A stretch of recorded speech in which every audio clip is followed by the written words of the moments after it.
गुरुदेव का आगमन हो चुका है।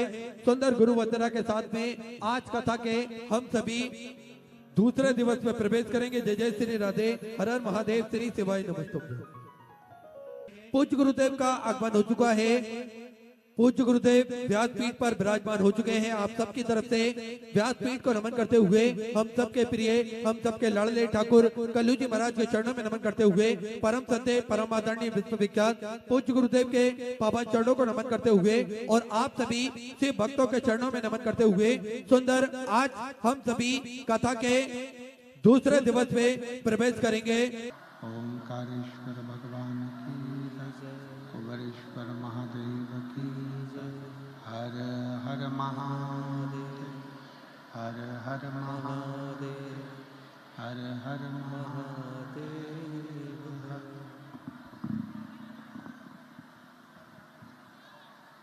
काशी विश्वनाथ ओगड़दानी त्रिकालदर्शी कैलाशी अविनाशी भगवान शिव, जिनकी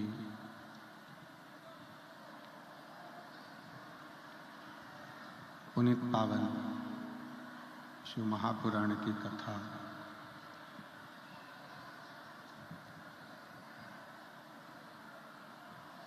संपूर्ण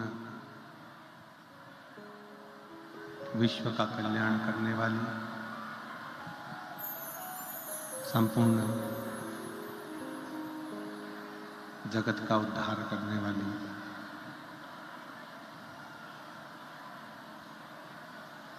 ऐसी पवित्र पावन पुनीत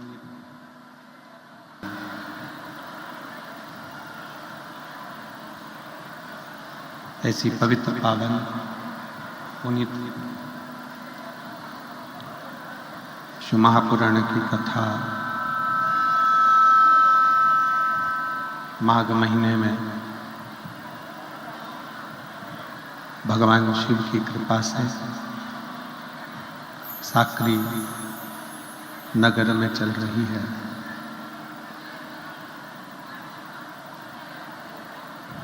महाराष्ट्र की ये पवित्र पावन भूमि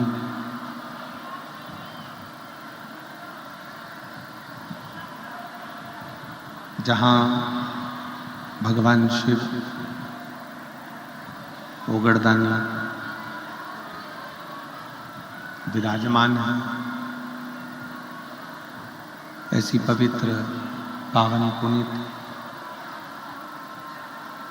शिव महापुराण की कथा श्रवण करने का सौभाग्य साकरी नगर वासियों को प्राप्त हुआ है, जो इस पवित्र पावन शिव कथा का लाभ ले रहे हैं।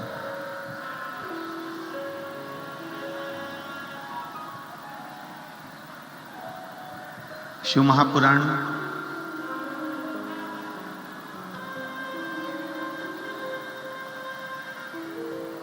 अपने पिता के पास बैठकर, अपने बाबूल के पास बैठकर अपने दिल की बात परमात्मा से कहने का एक स्थान।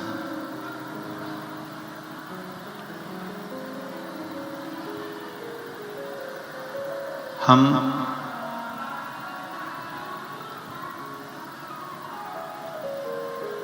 जब शिव महापुराण की कथा की ओर अग्रसर होते हैं,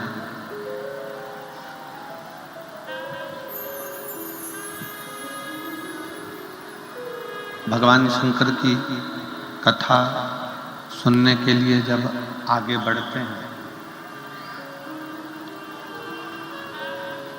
तो ये मानकर चलें कि कहीं ना कहीं भगवान ओगड़दानी, भगवान शिव स्वयं चाहते हैं कि आप अपने मन का भाव मुझसे कहें, संसार वालों से नहीं।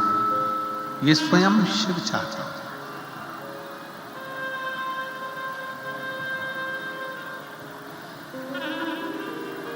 संसार के लोग यदि सुन भी लेंगे, मान लो संसार के लोगों ने अगर श्रवण भी कर लिया, संसार के लोगों ने सुन भी लिया, तो वो सुनकर अनसुना कर देंगे। शिव महापुराण की कथा एक बात बड़ी अच्छी कहती है, एक भाव बड़ा सुंदर कहती है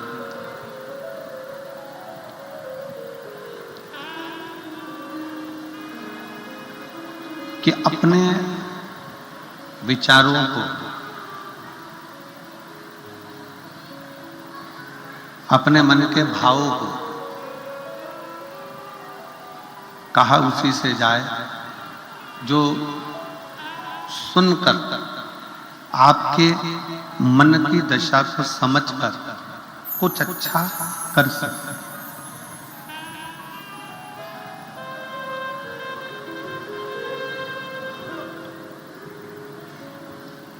यदि हम अपने दिल की बात अपने मित्र से कह रहे हैं, परिवार वालों से कह रहे हैं, रिश्तेदारों से कह रहे हैं, नातेदारों से कह रहे हैं, कुटुंबियों से कह रहे हैं, और वो रिश्तेदार, वो नातेदार, वो कुटुंबी, वो परिवार वाले यदि मान लो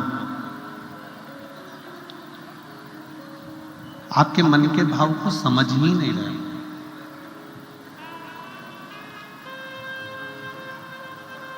आपके मन के विचारों को समझ ही नहीं रहे, तो फिर उनसे कहने का मतलब क्या?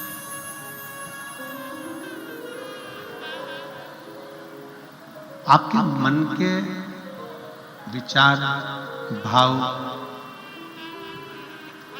आपके मन के विचार, आपके मन के भाव अगर किसी से कहे जाएं और वो समझे कि हाँ जो कहा गया है वो दुखी है कि सुखी है, उस विचार पर वो थोड़ा सा विमर्श करे तो श्रेष्ठ है। वरना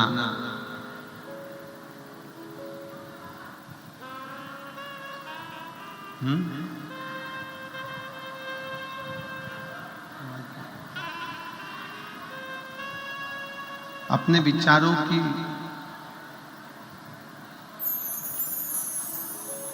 अपने मन के भावों को, अपने मन के विचारों को, अपने मन के शब्दों को कहो। शिव महापुराण की कथा कहती है, पर कहना किससे है? जो तुम्हारे मन के भाव को सुनकर, तुम्हारे मन के विचारों को सुनकर आपके दुख सुख में सम्मिलित हो सके।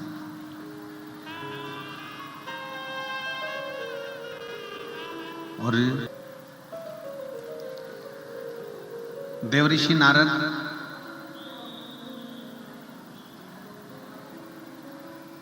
जिनके भीतर थोड़ा सा अहंकार प्रबल हो गया था,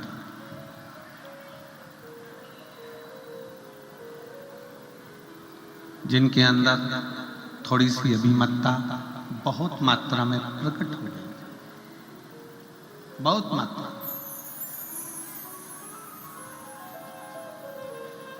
सूरत की कथा में एक बात कही थी कि चामड़े का जूता और चामड़े के शरीर में रखा हुआ अहंकार लेकर कभी भगवान के पास मत जाओ। चामड़े का जूता भी बाहर रख दो और चमड़े के शरीर में रखा हुआ अहंकार भी बाहर।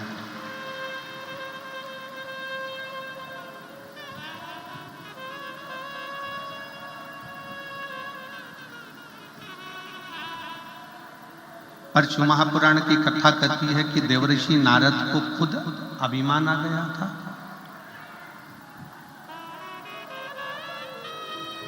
देवऋषि नारद को खुद अभिमत्ता आ गई थी, अहंकार आ गया था, और वो अहंकार किस चीज का था? वो अभिमान किस चीज का था?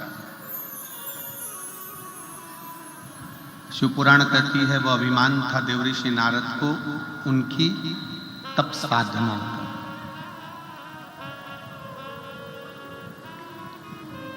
उनकी तपस्या। देवऋषि नारद को अभिमान था कि मैंने कामदेव पर विजय प्राप्त कर ली है, कामदेव को जीत लिया है, कामदेव को जीत कर मैं आगे बढ़ गया हूं। तो ये जो अहंकार, जो ये अभिमत्ता थोड़ी सी देवऋषि नारद के अंतर्गत आ गई थी, तो देवऋषि नारद को देवताओं से दूर होना पड़ा।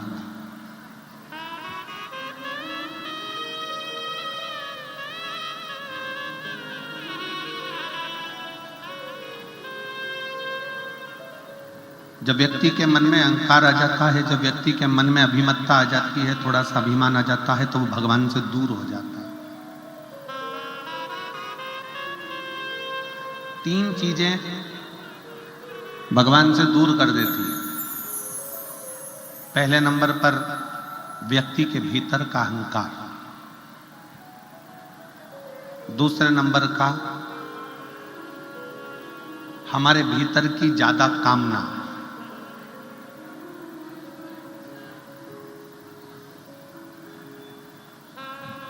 और तीसरे नंबर पर लोभ। एक अहंकार, कामना और लोभ, ये तीन ऐसी है कि जो हमें परमात्मा से दूर कर देती है। जैसे जैसे भीतर अहंकार आता चले जाता है, अभिमान बढ़ता चले जाता है, अभिमत्ता आती चली जाती है, वैसे वैसे परमात्मा दूर होते चले जाता है। भीतर काम जाग जाता है, कामनाएं बढ़ती चली जाती है। भगवान मुझे ये दे देना, भगवान मुझे वो दे देना, भगवान मुझे ये प्रदान कर देना। और मान लो भगवान ने यदि तुमको वो नहीं दिया, तो तुम्हारे भीतर निराशा उत्पन्न हो जाती है और तुम भगवान से दूर हो जाते हो।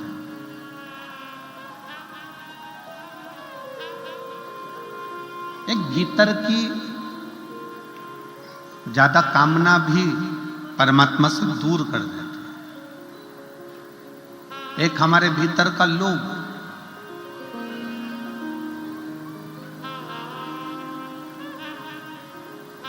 ऐसा नहीं है कि भगवान ने किसी को कुछ नहीं दिया। शिव महापुराण की कथा कहती है, भगवान शंकर का चरित्र कहता है, शिव महापुराण की कथा कहती है कि पृथ्वी पर जब मनुष्य जन्म लेता है, पृथ्वी पर जब मानव जन्म ले रहा होता है, तब मेरे विश्वनाथ उसके ललाट पर ये लिखकर भेज देते हैं कि तू जितनी मेहनत करेगा उतना तुझे फल प्राप्त होता चले जाएगा। तू जितनी मेहनत कर,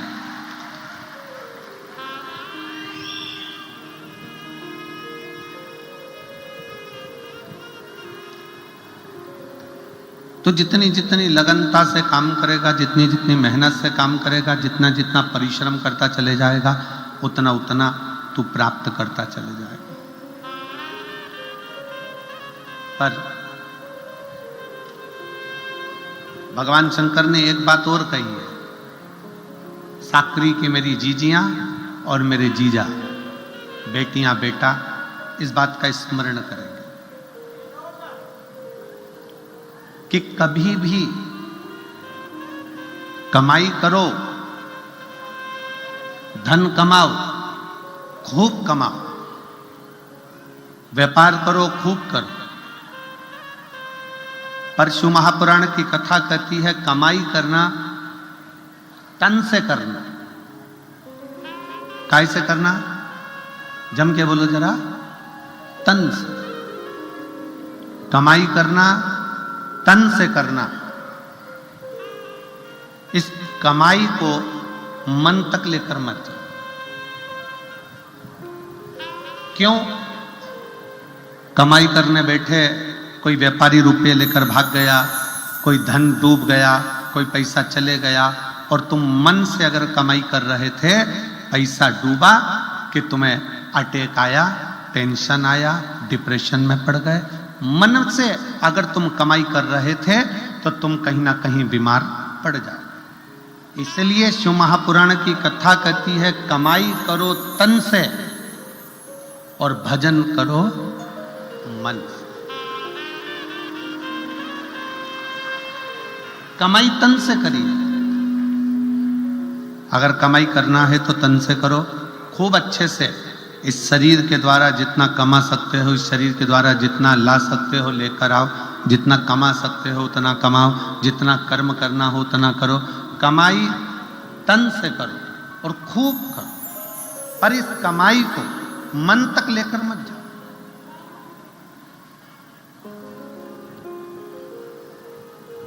घाटा लग गया, टेंशन बढ़ गया, ज्यादा धन आ गया, टेंशन बढ़ गया। क्यों? क्योंकि तुम उसको मन तक लेकर आए, तुम उसको मन तक लेकर पहुंचे। कई लोगों ने पैसे को, कमाई को मन से लगा रखा है कि मेरा मन मन।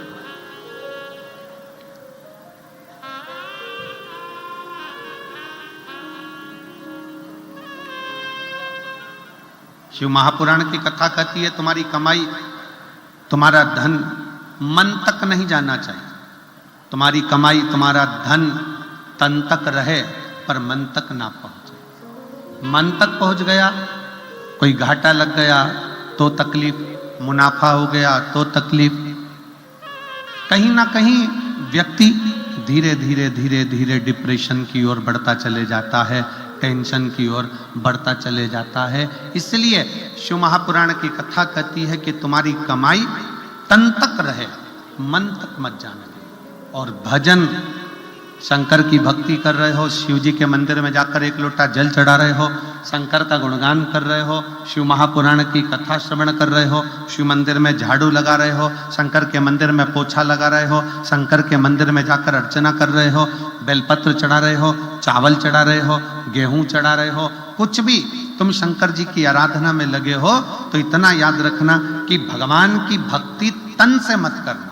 भगवान की भक्ति जितना करना मन से करना। अगर भगवान की भक्ति तन से होती तो जो आंखों से अंधे हैं वो कभी ना कर पाते, जो हाथ से टूटे हुए हैं, शरीर का कोई हाथ टूटा है, कहीं पांव टूटा है, वो भगवान की भक्ति नहीं कर पाते। किसी की श्रवण शक्ति बेकार होती, वो भगवान की भक्ति नहीं कर पाते। किसी की जिह्वा नहीं चल पाती, वो भगवान की भक्ति नहीं कर पाते। शिव पुराण कह रही है भगवान की भक्ति करने के लिए तन कैसा है, गोरे हो काले हो, अच्छे हो विकलांग नहीं हो, कोई विकलांग है कोई अच्छा नहीं है, कोई मालूम पड़े रोगीला है, कोई दुखी है, कोई तकलीफ में है, कोई धनपति है, कोई करोड़पति है, कोई रोड़पति है।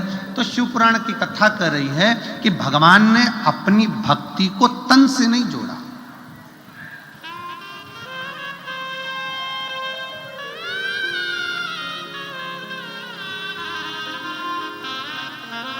भगवान ने अपनी भक्ति को केवल मन से जोड़ा, केवल मन से। खूब कमाओ, दिल से कमाओ, खूब धन एकत्रित करो दिल से। तुम्हारा मन पड़े उतना उतना इकट्ठा करो, ये शरीर के माध्यम से जितना कर सकते हो करो।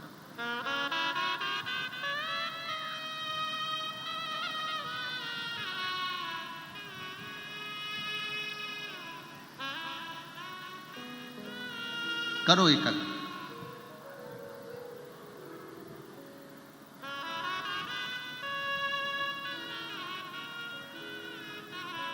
कल एक,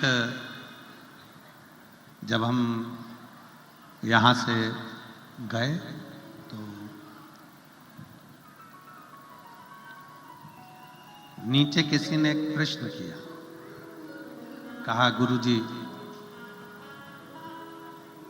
आप कहते हो कि शिव पुराण, शिवालय,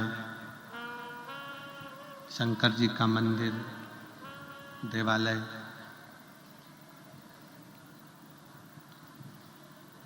ये अपने बाप का घर है,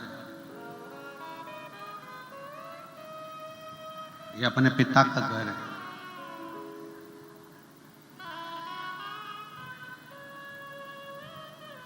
क्या यह सत्य है?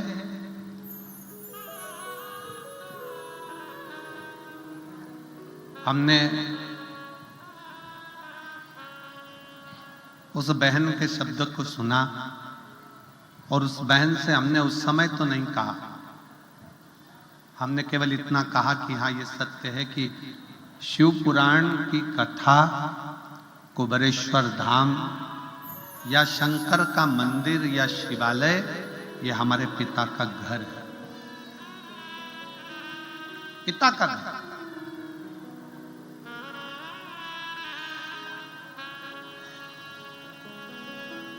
किसी दूसरे मंदिर में जाओगे तो स्वतंत्रता नहीं है।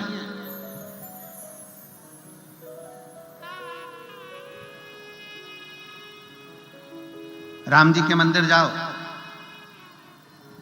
दर्शन करिए, पूजन करिए, भोग लगाइए, दीप जलाइए, पर राम जी महाराज का स्पर्श जानकी जी का स्पर्श नहीं कर सकते। बिहारी जी के मंदिर जाओ, ठाकुर जी के मंदिर जाओ, कृष्ण जी के मंदिर जाओ, दूर से दर्शन कर लीजिए, भोग लगाइए, आरती करिए, पूजन करिए, पर स्पर्श नहीं कर सकते।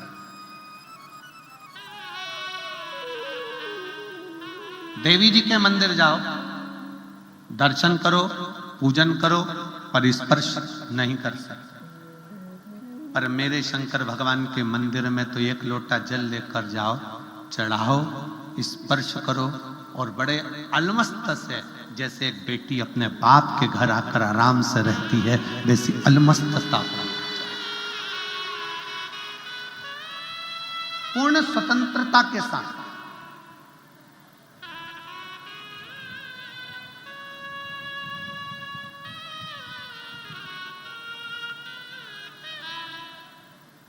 शिव जी के मंदिर में, शंकर जी के मंदिर में, उघड़दानी के मंदिर में, त्रिकालदर्शी के मंदिर में, कैलाशी के मंदिर में, अविनाशी के मंदिर में, शिव जी के मंदिर में जाओ, पूर्ण स्वतंत्रता है, पूर्ण स्वतंत्रता।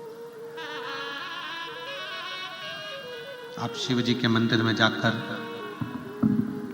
एक लोटा जल चढ़ाइए, आप शिव जी के मंदिर में जाकर झाड़ू लगाइए, पोछा लगाइए, शंकर के भगवान के ऊपर बेलपत्र चढ़ा दीजिए, अक्षत चढ़ा दीजिए, शिव भक्ति को। स्वतंत्रता, स्वतंत्रता।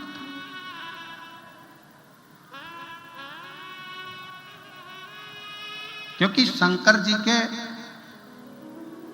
पवित्र कथा कर रही है, शिव महापुराण की कथा कर रही है कि शंकर पिता है, और पिता के घर में बेटी बेटा कैसा भी रह सकता है।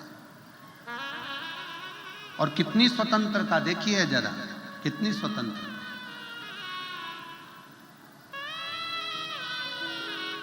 शिव जी के मंदिर की कितनी स्वतंत्रता है, भगवान देवाधिदेव महादेव के कितनी स्वतंत्रता है। किसी भी देवता का आप भजन कर रहे हैं, किसी देवता का मंत्र जाप कर रहे हैं, किसी देवता का स्मरण कर रहे हैं, तो मंत्र में थोड़ी सी भी गलती हो गई तो देवता स्वीकार नहीं करते। पर शिव महापुराण की कथा कहती है, शंकर जी की पूजन में, शंकर जी की आराधना में, शंकर जी के मंत्र जाप में अगर थोड़ी बहुत गलती हो भी गई तो शंकर अपना गण समझकर उसको स्वीकार कर लेते हैं कि ये मेरा गण है।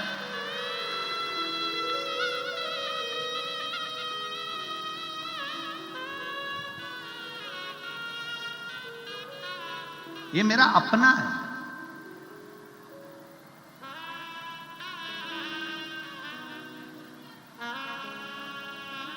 शिव जी के कितने गण, भृंगी, श्रृंगी, नंदी, बहुत सारे गण ऐसे हैं शंकर जी के।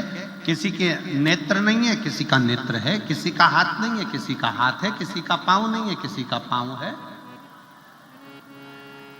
किसी की वाणी नहीं है, किसी की वाणी है, किसी की श्रवण शक्ति नहीं है, किसी की श्रवण शक्ति है। अब जरा विचार करिएगा कि शिव जी के जितने गण हैं, शंकर भगवान के जितने गण हैं, क्या वो स्तुति करना जानते होंगे? जम के बोलो जरा, जानते होंगे?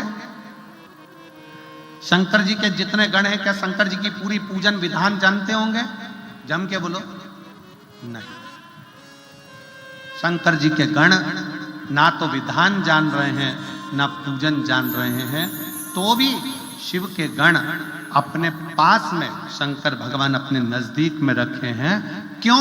क्योंकि वो मेरा भजन, मेरा पूजन अपने तन से नहीं कर रहे हैं। शिव जी इसलिए पास में रखे हैं कि ये सारे गण मेरा भजन पूजन अपने दिल से, अपने मन से कर रहे हैं, और शिव जी को मन का करा हुआ भजन प्रिय लगता।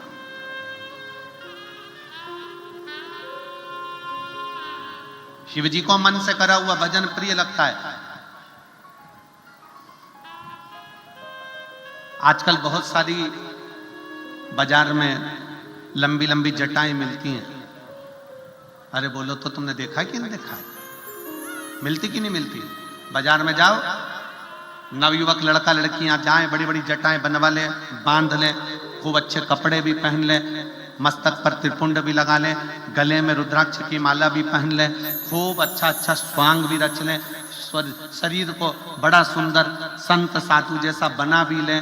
पर ईमानदारी से बोलो, बाहर से चेंज कर लिया पर भीतर का चेंज नहीं कर पाए, अपने दिल को बदल नहीं पाए, तो क्या मतलब का आनंद? क्या मतलब?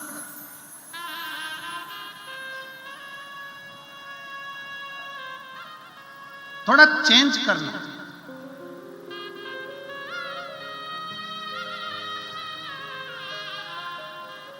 आप में से कितने लोग हैं जो विदेश की यात्रा करें? हाथ उठाओ जरा। कभी भी गए हो, परिवार का कोई व्यक्ति गया हो, रिश्तेदार, नातेदार, कुटुंब, कबीला, कोई गया हो, जरा हाथ उठाओ तो। तुम में से कितने लोग हैं जिनके परिवार वाले विदेश की यात्रा करके आए? चलो रख लो, धन्यवाद। और हम तो बाबा भोलेनाथ जी से प्रार्थना करेंगे तुम सबको भी विदेश की यात्रा करा दे हो। जाओ एक बार जरा करिए। अब विदेश की यात्रा करने वालों से निवेदन है, जरा विचार करिएगा। भारत का नोट, भारत का पैसा नेपाल में चलता है क्या? जम के बोलो जरा। नहीं। भारत का पैसा दुबई में चलता है क्या? नहीं। भारत का पैसा या मान लो पाकिस्तान का पैसा भारत में चलता है क्या? नेपाल का पैसा भारत में चलता है क्या? नहीं। भारत का पैसा अमेरिका में चलता है क्या? नहीं। क्या करना पड़ेगा? पैसा अपना है, पर जाने पर अपने पैसे की करेंसी को चेंज करना, अपने पैसे को वहां के पैसे से चेंज करना। अपना चलेगा क्या? जम के तो बोलो, नहीं चलेगा। क्या करना पड़ेगा?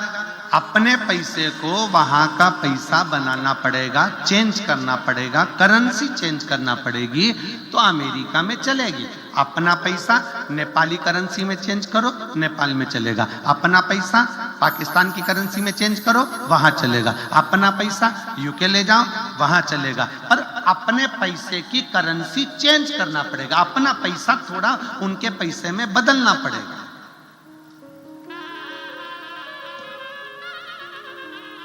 अपना पैसा, भारत का पैसा भारत में चलता है, नेपाल का नेपाल में चलता है, अमेरिका का अमेरिका में चलता है, यूके का यूके में चलता है, सब दूर पैसा चलता है। बस अपने देश में आओगे तो करेंसी चेंज करना पड़ेगी। उसी तरह परमात्मा के पास जाओगे तो भी करेंसी चेंज करना पड़ेगी। पैसा डायरेक्ट नहीं ले जा सकते। अच्छा कर्म कर दो और चेंज कर कर अच्छे कर्म के रूप में लेकर चले जाओ, करेंसी चेंज।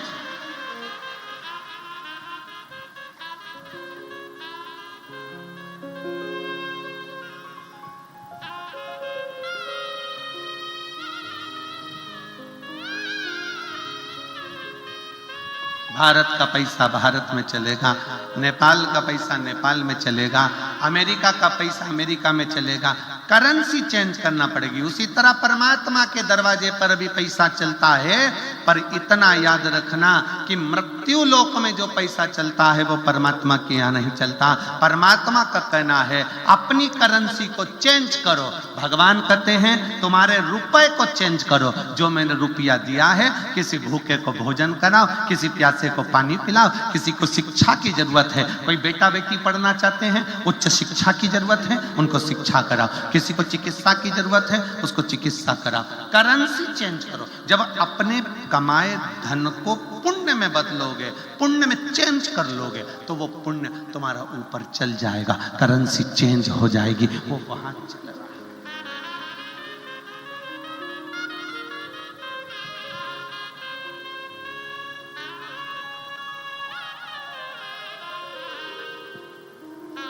उसी तरह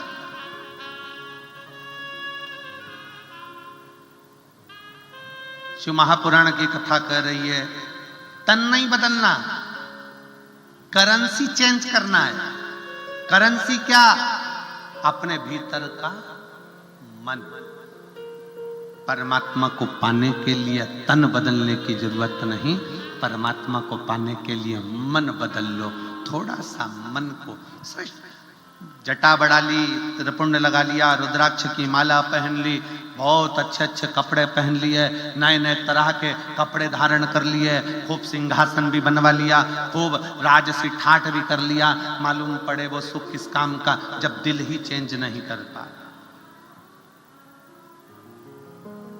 किसी एक देवी देवता का नाम बता दो जो कपड़ा देखकर वर दे दिया।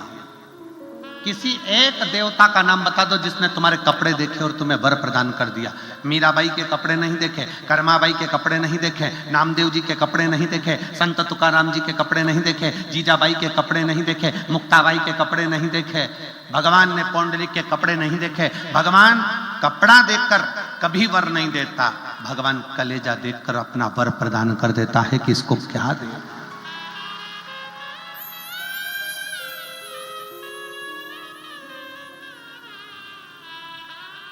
आप शिव जी को क्या मान रहे हो?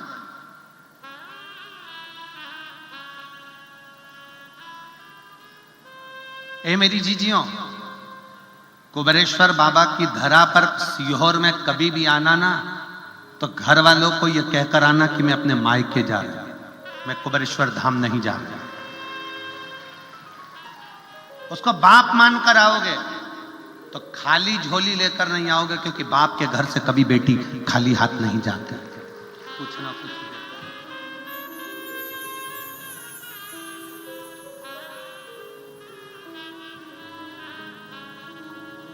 उसको पिता मान। क्या करेगा पिता मान? कई लोग कहते हैं कि हम एक बड़ी सुंदर कथा है बनेश्वर महादेव।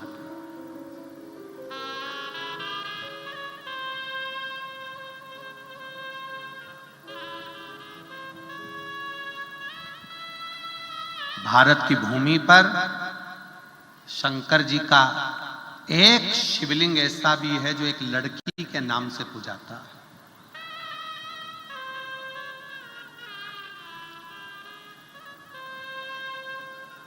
अब कौन समझाए दुनिया के लोगों को जो आज के समय में शिव महापुराण का विरोध करते हैं और कहते हैं कि स्त्री शिव जी का शिवलिंग हाथ नहीं लगा सकती, स्त्री शंकर भगवान को जल नहीं चढ़ा सकती, स्त्री शंकर जी पे चढ़ा हुआ जल नहीं पी सकती, स्त्री शिव जी के शिवलिंग को स्पर्श ना करे। कई ऐसे ऐसे विद्वान बैठे हुए हैं जो अपनी सोच से परे बात करते हैं कि शंकर भगवान का स्पर्श स्त्री नहीं कर सकती। उनको कौन समझाए कि सौराष्ट्र की पवित्र भूमि में सोमनाथ की उस पवित्र धरा पर एक शंकर का शिवलिंग है जिसको कहते हैं बेनेश्वर महादेव। क्या नाम है उसका? बेनेश्वर महादेव। वी से बेनेश्वर महादेव। जम के बोलो यार एक बार, बेनेश्वर महादेव। वी से है, वी वैन वाला वी, बेनेश्वर महादेव। शिव जी का एक शंकर का शिवलिंग भारत की भूमि पर ऐसा भी है जो एक लड़की के नाम से पूजाता है, वो बेनेश्वर महादेव। अब कौन समझाए दुनिया के लोगों को? कोई कहता है कि जल मत चढ़ाओ, कोई कहता है बेलपत्र मत चढ़ाओ, कोई कहता है जल चढ़ा हुआ मत पियो, कोई कहेगा श्री शिवाय नमस्तुभ्य मत बोलो, कोई कहेगा ये मत करो, कोई कहेगा वो मत करो। आने वाले समय में लोग कह देंगे तुम तो रोटी मत खाओ, तो क्या छोड़ दोगे? कई लोग कहते हैं गुरुजी हमारे यहाँ कोई आया था, उसने कह दिया शंकर जी पे चढ़ा हुआ जल मत पियो, तो हमने छोड़ दिया। तो वो कह देगा कि तुम खाना मत खाओ, तो खाना छोड़ दोगे? अरे कभी शास्त्रों को उठाइए, पुराणों को उठाइए। आज के जमाने में तो लोगों को केवल विरोध करना है, पर जो पढ़ने वाले हैं, जो अध्ययन करने वाले हैं, जो रखते हैं थोड़ा ना थोड़ा ज्ञान, उनको स्मरण में रहना चाहिए कि शंकर का एक शिवलिंग भारत की भूमि पर एक लड़की के नाम से पूजाता है, वो बेनेश्वर महादेव। और वो भी उस जगह पर जहां पर 12 ज्योतिर्लिंग में से एक ज्योतिर्लिंग सोमनाथ जी विराज रहे हैं, जो भारत के प्रथम ज्योतिर्लिंग की गिनती में आते हैं।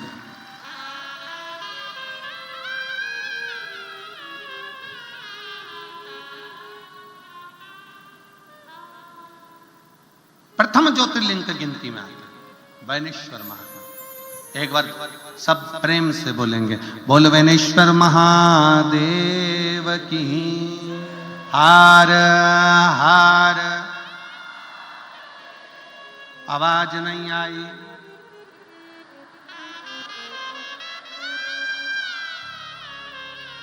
दीन बंधु दयालु दया कीजिए, जो दोनों हाथ उठाकर हर हर महादेव नहीं बोले उसको उठा लीजिए।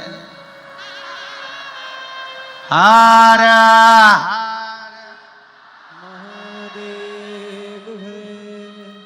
अब कितने अच्छे बोले, मतलब ये पक्का है कि तुम जाना नहीं चाहते, अभी जाके करोगे भी कहा।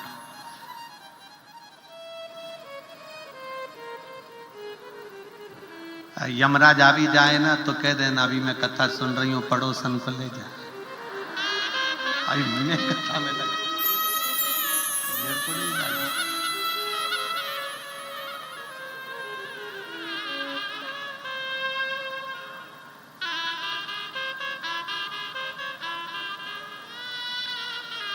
कभी कभी वो एक गीत स्मरण में आता है कि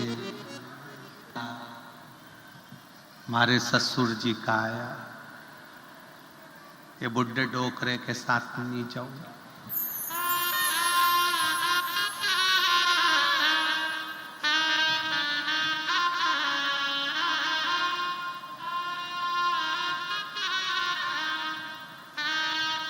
दूसरा संदेशा हमारे जेठ जी का आया, ये मुछंदर के साथ नहीं जाऊंगा।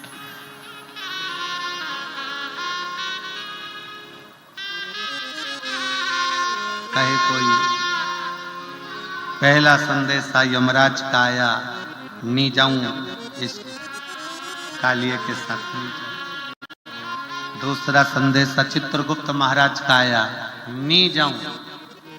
और फिर आखिरी संदेशा हमारा पिया जी का आया,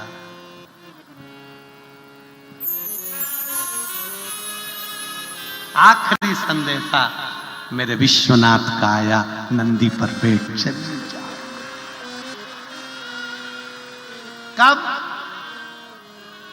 जब तक पिया का संदेशा नहीं आए, जब तक शंकर का संदेशा नहीं आए, तुम इतने शंकर के पक्के भक्त बन जाओ,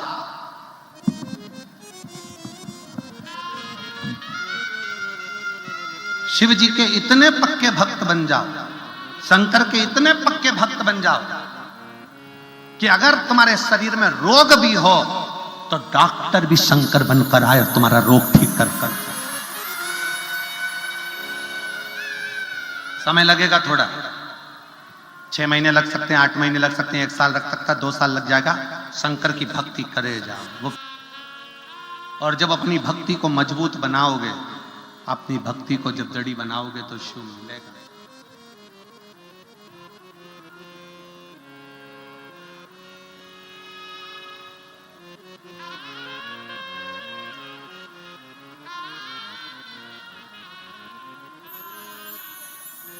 अभी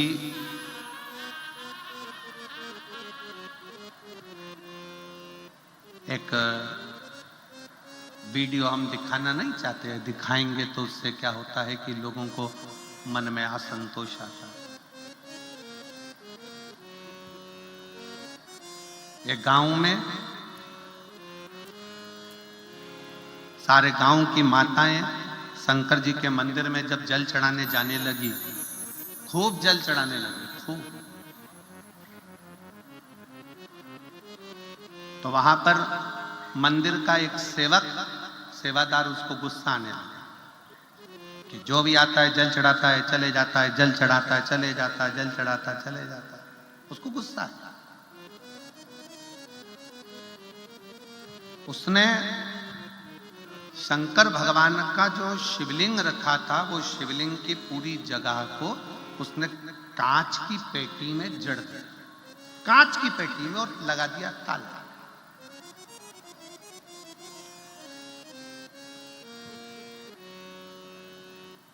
कांच की पेटी में जड़ा, ताला लगा दिया। अब जितनी भी महिलाएं, कुछ महिलाओं के पशुपति व्रत चल रहे थे उसी मंदिर में, क्योंकि 5 व्रत एक ही मंदिर में करना थे। आपने करे होंगे ना, करें आप लोगों ने, तो 5 व्रत एक ही मंदिर में होते हैं। तो उस महिला के, कई महिला थी गांव की जिनके पशुपति व्रत चल रहे थे। अब वो पूजन के लिए गई तो देखा कि शंकर का शिवलिंग तो पूरा कांच की पेटी में बंद कर दिया, कांच की पेटी में, और ताला लगा दिया। बड़ी परेशान।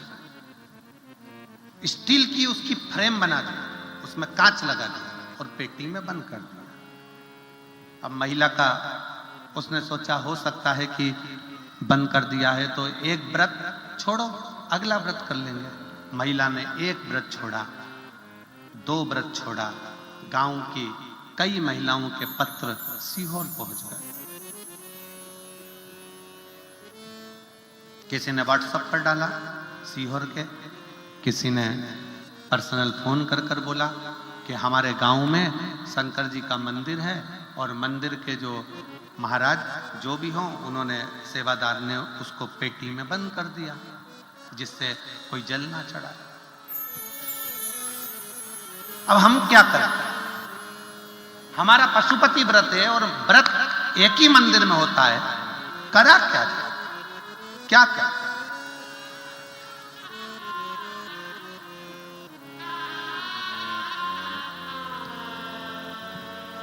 आश्रम से फोन आया कुबेरेश्वर धाम से कि गुरुजी ऐसी ऐसी बात है, अब क्या करा जाए? तो हमने कहा महिलाओं को कहो तुम तुम्हारा पशुपति व्रत चालू रखो, जल सामने एक कटोरा रखो, उस कटोरे में महादेव को देखते देखते चढ़ाओ, बाकी का सब महादेव संभाल लेगा, सब संभाल। महिलाओं ने, गांव की 25-30 महिला व्रत कर रही थी, उन्होंने अपना पशुपति व्रत प्रारंभ करा। जैसे जैसे व्रत पहला हुआ, जिसने कांच में बंद करा था उसके शरीर को शिथिलता हो गई, रोगग्रस्त। दूसरा आया, और ज्यादा तकलीफ हो गई। पत्नी पशुपतिनाथ का व्रत करने वाली स्त्रियों के पास में जाकर बैठ गई, हाथ जोड़कर बोला मेरे को समझ में नहीं आ रहा, मेरा पति की तबीयत इतनी ज्यादा खराब हो गई कि उसका शरीर काम करना बंद कर दिया, हाथ पूरा मुड़ गया, पांव से चल नहीं पा रहा, मंदिर तक नहीं आ पा रहा, क्या करें?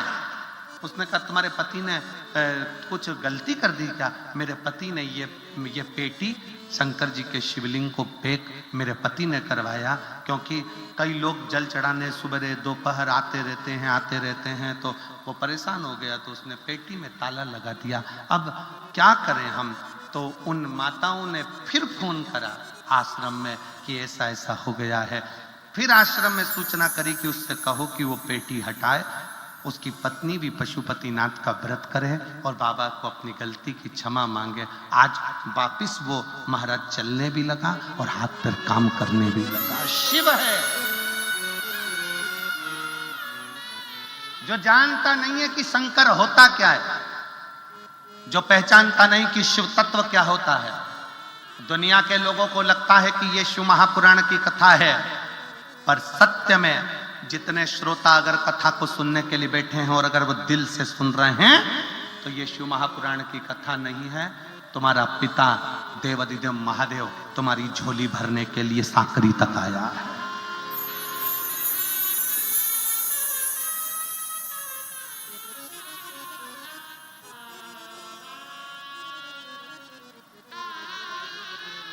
साकरी तक आया। जो नहीं समझते, क्या स्त्री शंकर के शिवलिंग का स्पर्श कर सकती है? क्यों नहीं कर सकती? अगर स्त्री शंकर जी के शिवलिंग का स्पर्श नहीं कर पाती तो पार्वती जी ने शंकर के शिवलिंग की पूजन क्यों करी? माता जानकी जी ने शिवलिंग का निर्माण क्यों करा?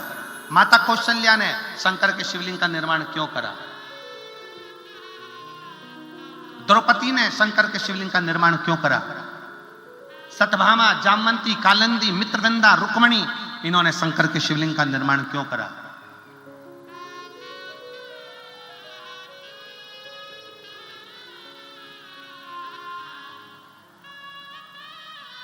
जो नहीं जानता वो शंकर की पूजन का भी, शंकर पर चढ़ने वाले एक लोटे जल का भी, शंकर के मंत्र स्मरण का भी विरोध करता रहता। पर मेरा निवेदन है जीजियों, मेरा निवेदन है मेरे जीजाओं, मेरी बेटियों बेटाओं, कभी भी याद रखना, सत्य थक जाएगा पर सत्य हारेगा नहीं। सत्य हारता नहीं है, सत्य सत्य रहता है। तुम कहीं पर भी कथा सुनने के लिए जाओ, किसी भी पंडाल में कथा श्रवण करने के लिए जाओ, तुम्हारे मुख से निकलना चाहिए श्री शिवाय नमस्तुभ्यम। और कोई तुमसे कहे कि यह कहां से पढ़ा, कहां पर मिला, कह देना शिव महापुराण की विद्येश्वर संहिता में लिखा हुआ। पढ़ो, सुनो, धारणा।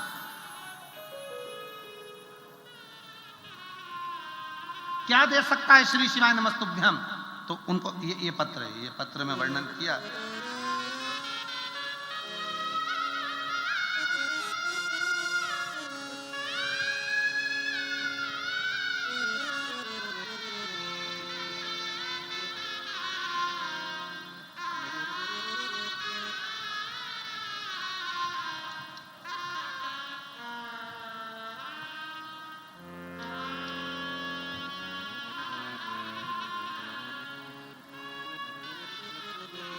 सो मंजुला ताई, तुलसी राम गावित, आमदार साकरी, विधानसभा जिला धूलिया। मैं मंजुला तुलसीराम गावित साकरी विधानसभा की विधायक हूँ। धन्यवाद, आपको बहुत बहुत बधाई। कहीं बैठी हो तो हाथ हिलाइएगा। बहुत बहुत बधाई आपको। साधु मैं बाबा का बहुत बहुत धन्यवाद करना चाहती हूँ। मैं साकरी की विधानसभा में हूँ। शिव महापुराण कथा का आयोजन बाबा की कृपा से, बाबा की ही इस पवित्र भूमि पर हो रहा है। मेरे पति को सितंबर 2022 में ब्लड कैंसर डिटेक्ट हुआ। मेरे पति को नासिक के अशोक हॉस्पिटल में इलाज शुरू किया गया। कहीं बैठे हो तो आप लोग आ जाइए, एक बेलपत्र ले जाइए। आ जाओ। किया अशोका हॉस्पिटल में इलाज कराया। मेरे पति की हालत बहुत गंभीर हो गई। 6 महीने हॉस्पिटल में एडमिट थे। इलाज पूरा होने के बाद मेरे पति को घर लेकर आए। उनके खाने पीने की समस्या ज़्यादा गंभीर हो गई, चलने फिरने की समस्या ज़्यादा गंभीर हो गई, साथ शरीर छोड़ने लगा। ऐसा लगा अब क्या करें। तब किसी एक पुलिस अधिकारी ने बताया कि दीदी आप एक काम करो कि एक बार इनको लेकर सीहोर चले जाओ। एक पुलिस अधिकारी ने मुझे ये सुझाव दिया। तब डॉक्टर साहब को सीहोर जिले में भगवान शंकर के पास में कुबेरेश्वर धाम पर ले गई। कुबेरेश्वर धाम कंकर शंकर की पूजन करी। पूजन कर कर वहां का रुद्राक्ष लिया, लेकर आई। पानी में गलाना, शिवजी को चढ़ाना और रोज शंकर के मंदिर में जाकर अर्चना करना। आज मेरे बाबा की कृपा से मेरे पति स्वस्थ होकर इस कार्यक्रम के सेवादारों के साथ में, यहाँ के सबके साथ मिलकर कार्य को संभाल रहे हैं। साधु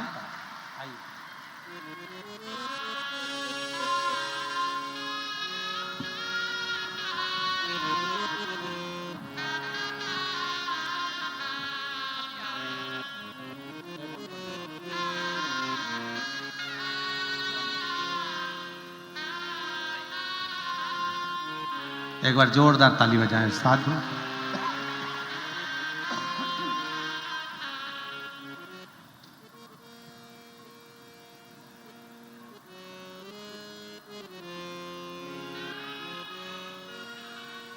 एक लाइन विधायक महोदय ने बहुत अच्छी लिखी है। गुरुजी,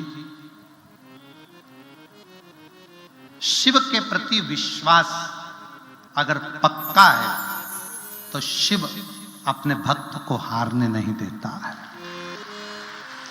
अपने भक्त को हारने नहीं देता। मैं साधुवाद देता हूं सो मंजुला ताई, तुलसीराम गावित जी को, आमदार जी को बहुत बहुत साधुवाद। शिव तत्व किसको कहते हैं?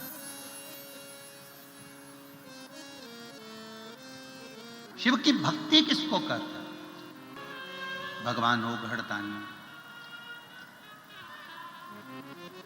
मेरे शंभु, मेरे त्रिकालदर्शी, मेरे कैलाशी, मेरे अविनाशी पर किया गया भरोसा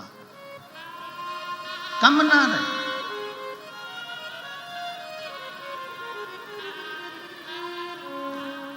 विश्वास करो शंकर पर,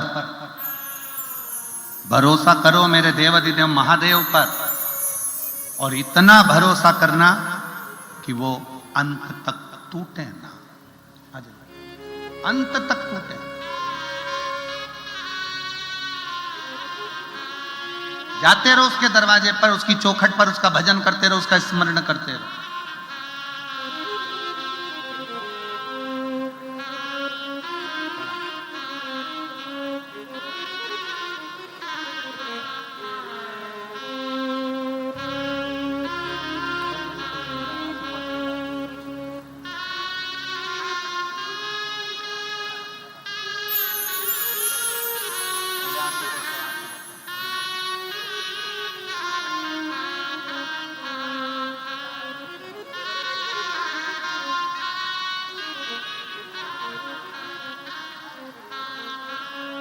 दीदी कह रही हैं कि मेरा रोग ज्यादा था पर बाबा ने मुझे ठीक कर दिया। बेटे की सरकारी शिक्षक पद पर नौकरी लगा दी। मेरे बाबा इतना भंडार भर देते हैं ये समझ में नहीं आया। एक बार दोनों हाथ उठाकर हर हर हृदय चित्त मन वृत्ति शिव में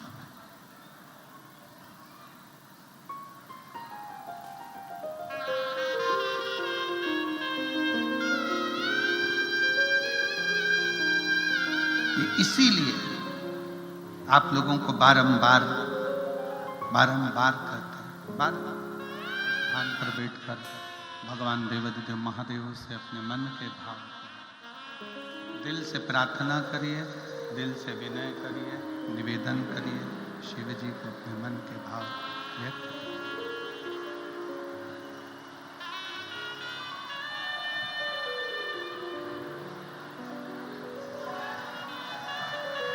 बड़े हृदय से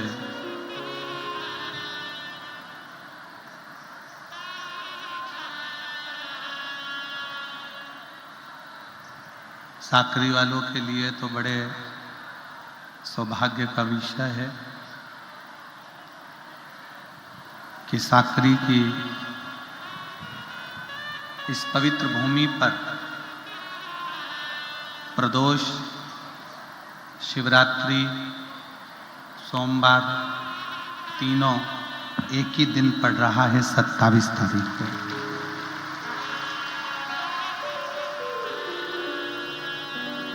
दुनिया के लोग त्रिवेणी का स्नान करने के लिए प्रयाग जाते हैं, पर मेरे भोलेनाथ ने पूरी त्रिवेणी यहीं बना दी है।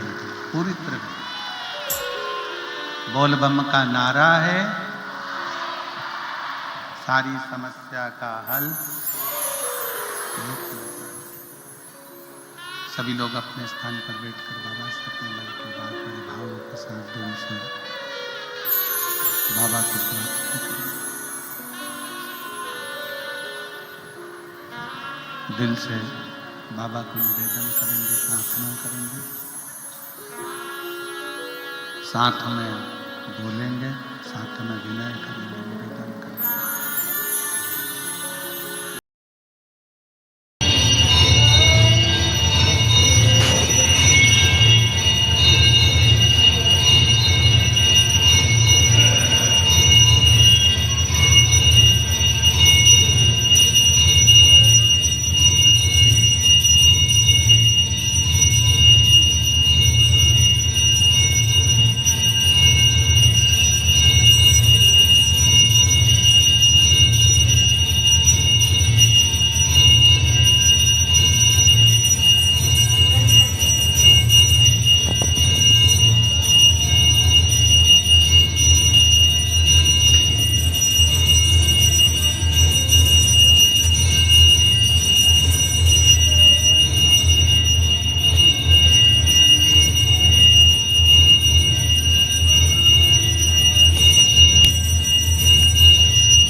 बेनेश्वर महादेव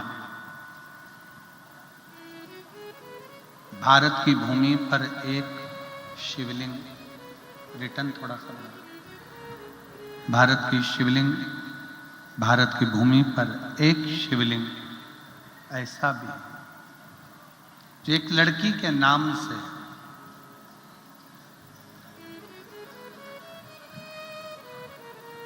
जिसको वेनेश्वर महादेव कहते हैं। वेनेश्वर कभी आप लोग सोमनाथ जी जाएं और सोमनाथ जी में कभी आप पहुंचे,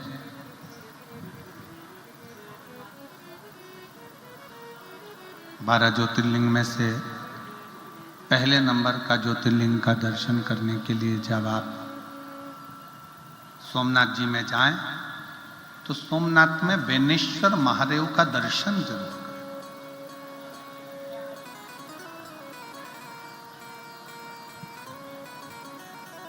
ये उनके लिए है जो कहते हैं कि स्त्री, लड़की शंकर का शिवलिंग का स्पर्श नहीं कर सकती, उनके लिए ये प्रेरणादायक है।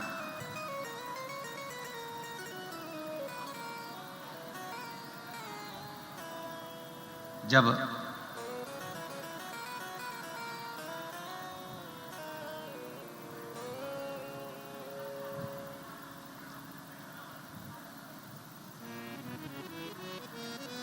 मुगलों की सेना ने, मोहम्मद गजनबी ने सोमनाथ में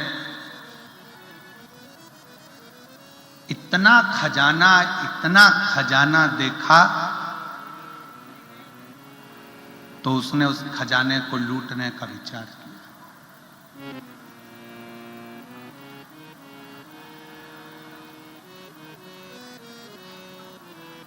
वहां का एक राजपूत राजा था, बड़ा प्रबल, और मोहम्मद गजनबी ने जब अपने सैनिकों को भेजा कि जाओ, जाकर तैयारी करो सोमनाथ को लूटने की।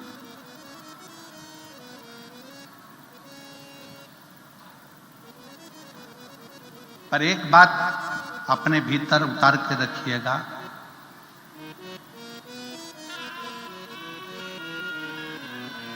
लूटने वालों ने भले लूट लिया हो, पर आज वापिस मेरा सोमनाथ महादेव वैसे ही सोने और हीरे से भरा पड़ा हुआ है।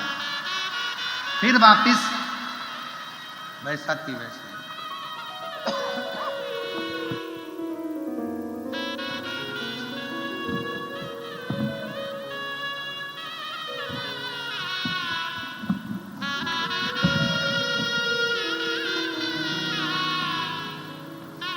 फिर वापिस वैसा की वैसा ही भरा पड़ा हुआ है।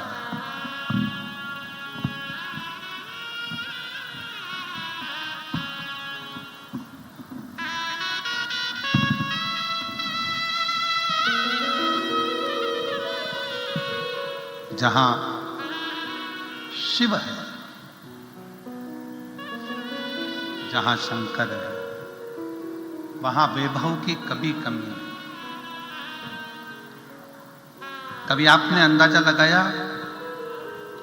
कि जगत गुरु शंकराचार्य जी ने 4 पीठ का निर्माण करा और चारों पीठों पर शंकर भगवान को स्थापित करा। सोमनाथ, केदारनाथ, रामेश्वरम।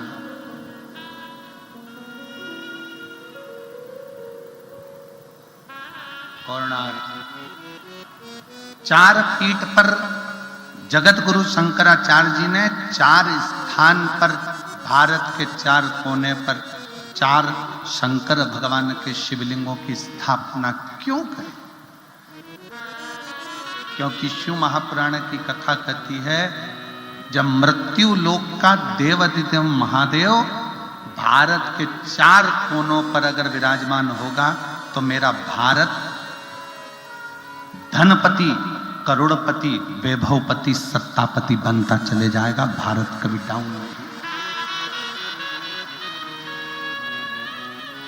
और मेरी जीजियों से निवेदन है, मेरी बहनों से, मेरी बेटियों से, मेरी माताओं से, मेरे भाइयों से निवेदन है, एक बात अपने अंदर उतार कर रखना, जिसके घर में छोटे से छोटा भी अगर शिवलिंग होता है, जिसके घर में छोटे से छोटा शिवलिंग अगर विराजमान है, तो ये जान लेना कि तुम्हारा घर कभी कंगाल नहीं होगा, धन की ओर बढ़ता चलेगा, वृद्धि की ओर बढ़ेगा।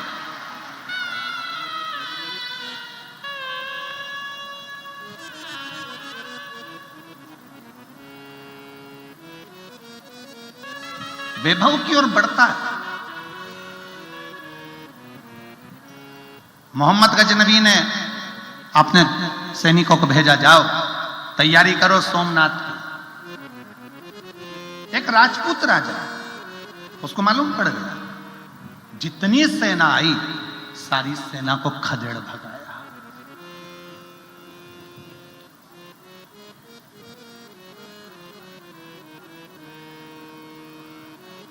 एक राजपूत राजा ने पूरी मोहम्मद गजनबी की सेना को खदेड़ दिया था, अकेले राजा। राजपूत कोई साधारण नहीं होते। एक अकेला राजपूत भी 1,000 सैनिकों पर भारी पड़ गया था। एक अकेला सैनिक भागकर वापिस गजनबी के पास पहुंचे और कहा कि महाराज, वहां तो वो राजा का दबाना, उस राजपूत राजा को दबाना बहुत भारी पड़ रहा है। गजनबी,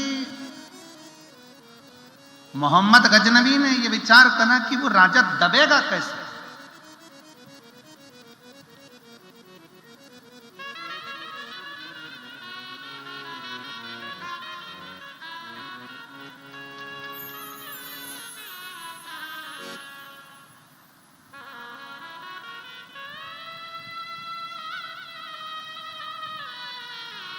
भारत की 3 चीजें बड़ी प्रबल है। भारत की 3 चीजें बड़ी प्रबल है, यह गजनबी भी जानता था। पहले नंबर पर चोटी। भारत में जन्म लेने वाला सनातनी, चाहे वो ब्राह्मण हो, चाहे वो क्षत्रिय हो, चाहे वो वैश्य हो, चाहे वो शूद्र हो, सब चोटी रखते थे, मतलब हम एकजुट रहते थे। गजनबी को समझ में आ गया कि भारत में 3 चीजें भारी है। पहले नंबर पर चोटी, दूसरे नंबर पर रोटी। भारत की भोजन की व्यवस्था बड़ी प्रबल चलती है, भारत की रोटी बड़ी प्रबल होती है। पहले नंबर पर चोटी, दूसरे नंबर पर रोटी और तीसरे नंबर पर भारत की बेटी बड़ी प्रबल होती है, वो युद्ध में अग्रण्य रहती है।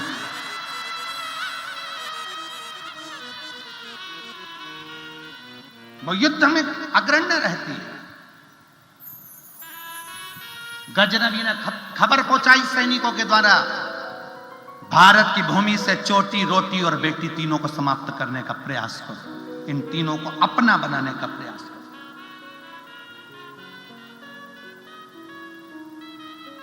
ये जो जाति में आज बांटा जा रहा है, तुम ब्राह्मण हो, तुम क्षत्रिय हो, तुम वैश्य हो, तुम शूद्र हो, बांटा।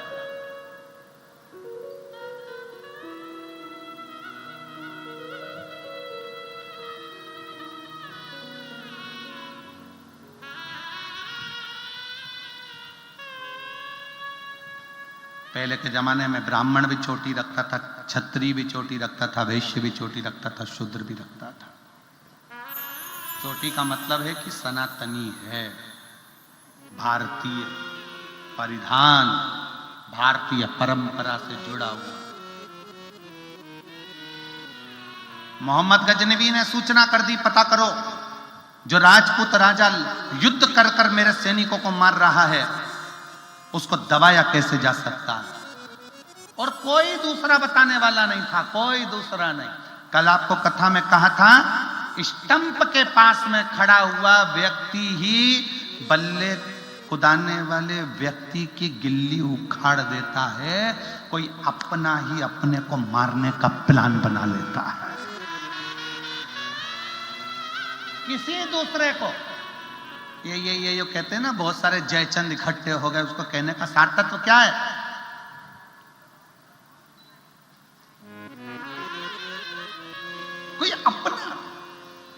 को चोट पहुंचाने का प्रयास करता है। मोहम्मद गजनवी ने सूचना करी, पता करो राजा किससे दबेगा, राजा को दबाने के लिए किसको लाया जाए। सूचना मिली, दूत गए, सैनिक गए और सोमनाथ की धरा पर रहने लगे, रूप बदलकर, वेश बदलकर।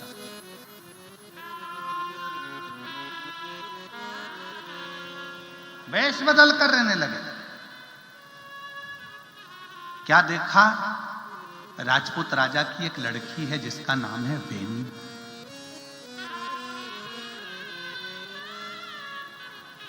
सोमनाथ की पवित्र भूमि पर, प्रभास पाटन में, सोमनाथ की यह पवित्र भूमि पर एक लड़की है राजपूत राजा की, उसका नाम बेनी है। बेनी शंकर की इतनी बड़ी भगत है, इतनी बड़ी भगत है कि शिव के बिना एक क्षण नहीं रहती। वो शंकर को पिता भी मानती है, वो शंकर को पुत्र भी मानती है, वो शंकर को पति भी मानती है, वो शंकर को दोस्त भी मानती है और वो शंकर को गुरु भी मानती है। सारे रिश्ते बेनी अगर किसी से रखती है तो शिव से रखती है, शंकर से। साकरी की इन बहनों में, साकरी की इन बेटियों में, साकरी के इन जीजाओं में, साकरियों के इस भाइयों में, कुछ भाई, कुछ बेटे, कुछ बेटियां ऐसी भी बैठी हुई हैं जिन्होंने कथा सुन सुनकर शंकर को अपना सब कुछ मान लिया, जैसे बेनी ने मान लिया। शिव को सब कुछ मान लिया।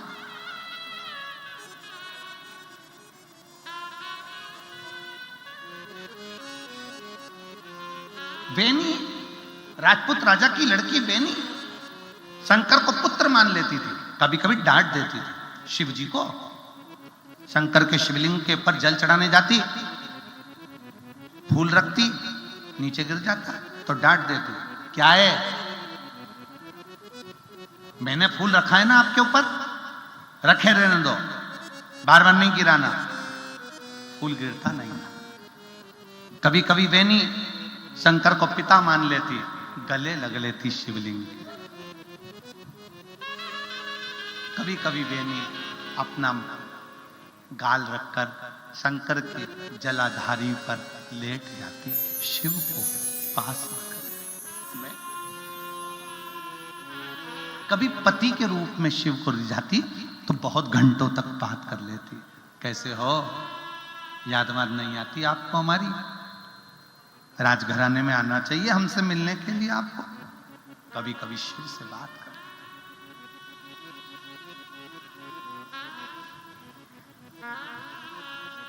खबर पहुंची मोहम्मद गजनवी के पास, राजा की एक लड़की है, राजपूत राजा की, जिसका नाम बेनी है, बहुत सुंदर है, पर मुझे लगता है थोड़ी सी पागल है। क्यों? एक शंकर के शिवालय में शंकर से झगड़ा भी करती है, प्रेम भी करती है, लड़ती भी है और उसके साथ रहती भी है, पत्थर के शिवलिंग के साथ। हाँ, तो फिर तो पागल। ए मेरी जीजियों, आप शंकर जी के मंदिर जाओगे, लोग आपको पागल समझेंगे। आप शंकर को एक लोटा जल चढ़ाओगे, लोग आपको पागल समझेंगे। आप शिव जी के मंदिर में झाड़ू लगाओगे, लोग आपको पागल समझेंगे। आप शंकर के मंदिर में पोछा लगाओगे, लोग आपको पागल समझेंगे। और शिव पुराण की कथा कहती है, दुनिया पागल समझे, समझने दो, उसकी दृष्टि में तुम श्रेष्ठ हो, बस उसकी दृष्टि में रहने दो।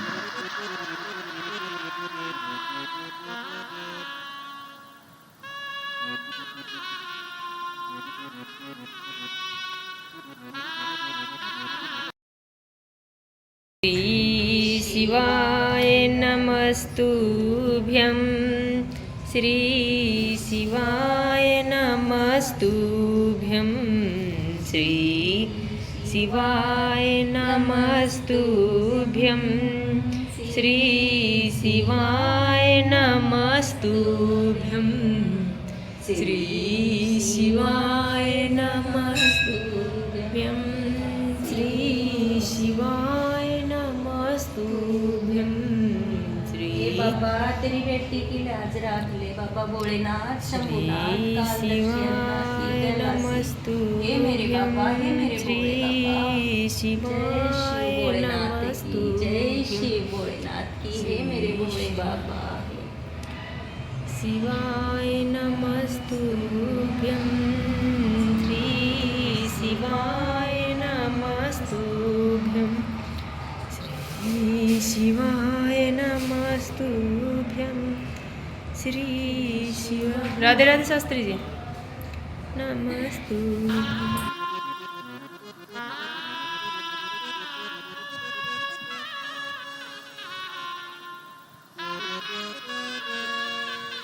उनको समझने दो। मुगलों ने एक नियम बनाकर रखा था कि अगर किसी राजा को दबाना है तो उसके घर की लड़की को अपना बनाने का प्रयास किया है। और आज भी जो पुराना मुगल करता आया है, आज भी सनातन धर्म को नीचा दिखाने के लिए उन मुगलों की औलाद आज भी हमारी सनातनियों की बेटियों को फंसा रहे हैं। आज भी ये मत सोचना बेटियों कि ये दूसरे धर्म के लोग तुमको चाहते हैं, प्रेम करते हैं। नहीं, राजपूत राजा की बेटी को भी इसीलिए पकड़ लिया जाता था, उससे प्रेम दर्शाया जाता था, उससे प्रेम किया जाता था कि लड़की हमारे अधीन हो जाएगी तो इसके बाप के राज्य को भी हम दबा देंगे। इसीलिए पुराने समय में भारत की रोटी, भारत की चोटी और भारत की बेटी गौरव होती थी। गौरव। मेरी जितनी बेटियां बैठी है, जितने आस्था चैनल पर मेरी बेटियां कथा सुन रही हैं, सनातन धर्म की इस पवित्र प्रांगण में बैठकर शंकर की कथा में जितनी बेटियां कथा सुन रही हैं, उन बेटियों से निवेदन करूंगा, इनके झांसे में मत आ जाना। ये केवल तुम्हारे को नीचा दिखाने के लिए, तुम्हारा शोषण करने के लिए और तुम्हारे सनातन धर्म से तुमको तोड़ने के लिए खूब दिखावा करेंगे। बॉडी से, शादी से, गाड़ी से, घोड़े से, चाउमीन, गोलगप्पा, जरा सा मोबाइल का बैलेंस भरवा भरवा के तुम्हारी जिंदगी नाश कर देंगे। इनसे बचने का प्रयास करना, इनसे बचने का प्रयास करो।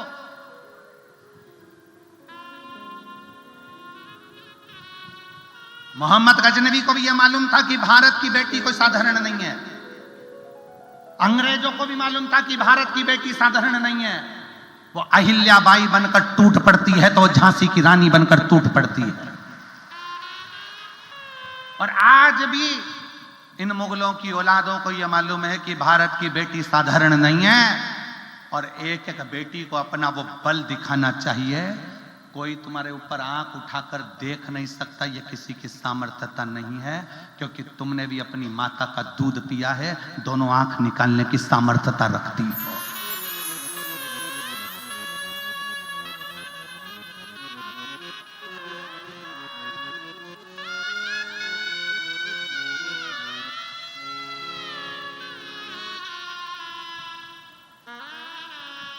तुम्हारे कंधे पर रुपट्टा है कि नहीं है उससे मतलब नहीं, पर तुम्हारे नेत्रों में तलवार और कटार और ज्वाला होना चाहिए।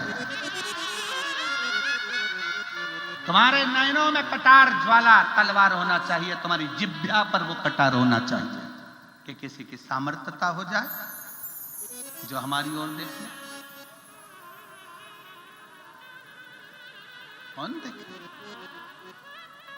इतना सुंदर सुंदर कहा है जीजाबाई ने छत्रपति शिवाजी महाराज को, छत्रपति शिवाजी को जीजाबाई ने कितना सुंदर सुंदर कहा,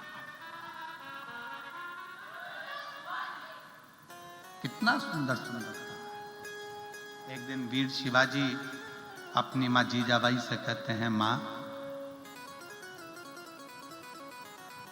मैं पुरुष हूं, एक बार मैं भय खा जाता हूं, पर मां तू भय नहीं खाती है, तू भय नहीं खाती है मां? जीजाबाई कहती है एक माँ में वो बल होता है जो राम, कृष्ण और शिवाजी जैसे को भी जन्म दे देती है। एक माँ में वो बल होता है जो राम, कृष्ण, वीर शिवाजी जैसे को जन्म दे देती है।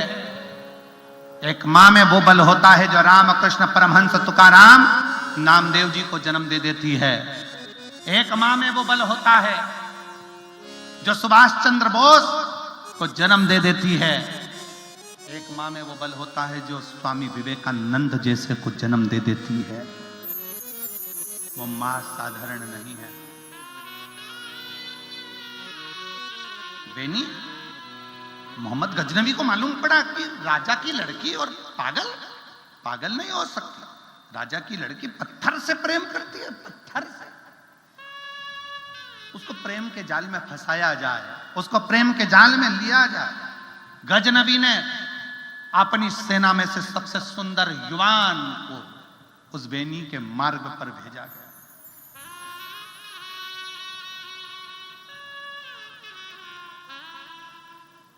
जाओ सोमनाथ तो एक बार बेनेश्वर महादेव का दर्शन जरूर कर आना, जो एक लड़की के नाम पर शंकर स्थापित है। एक लड़की के नाम पर। केवल ऐसे ही मत जाना कि सोमनाथ गए और दर्शन कर आ गए सोमनाथ जी का। जाओ, दर्शन करो, ज्ञान लो कि ये भूमि कैसी है, शंकर के शिवलिंग का क्या प्रताप है।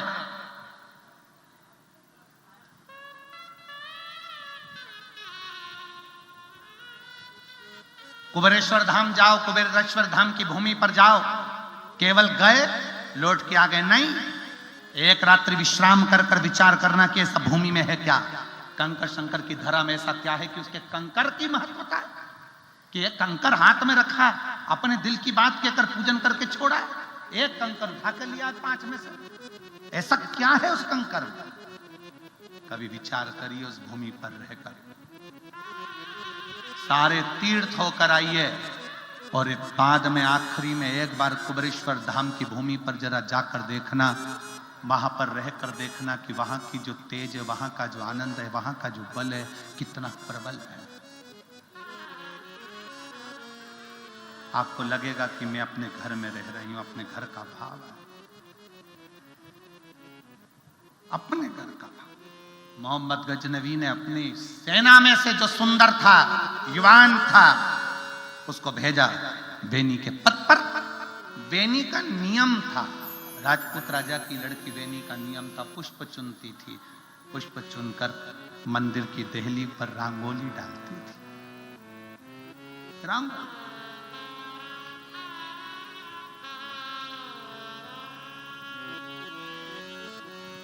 जैसे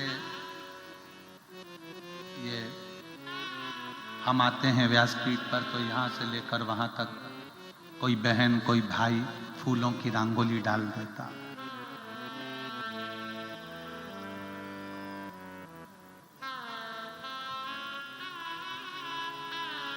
बेनी का नियम था,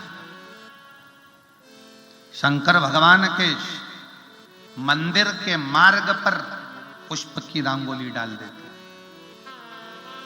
पुष्प की रंगोली। उसकी सहेलियां, उसकी सखियां साथ में सेवा करती थी, पुष्प की पंखड़ियां बिखेरती थी, देती डाल। मोहम्मद गजनवी के द्वारा भेजा गया एक युवान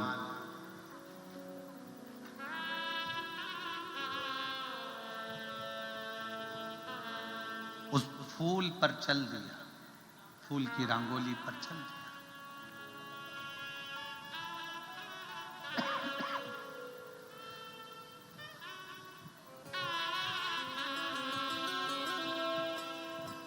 जैसी फूल की रंगोली पर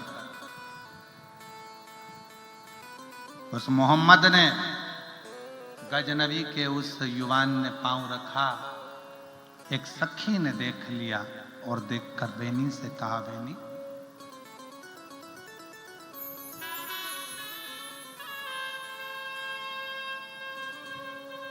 कोई युवान आया है, उसने उस पुष्प पर लात रखी है, बड़ा सुंदर है। बड़ा सुंदर है, मस्तक पर तिलक भी लगा रखा है।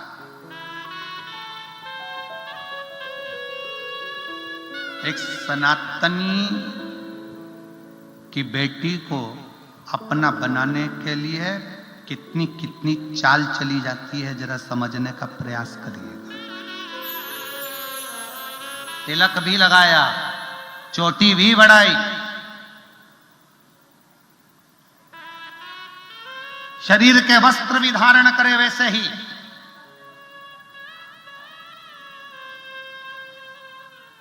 और सखी ने कहा बड़ा सुंदर एक युवराज कोई लड़का पांव रखा है।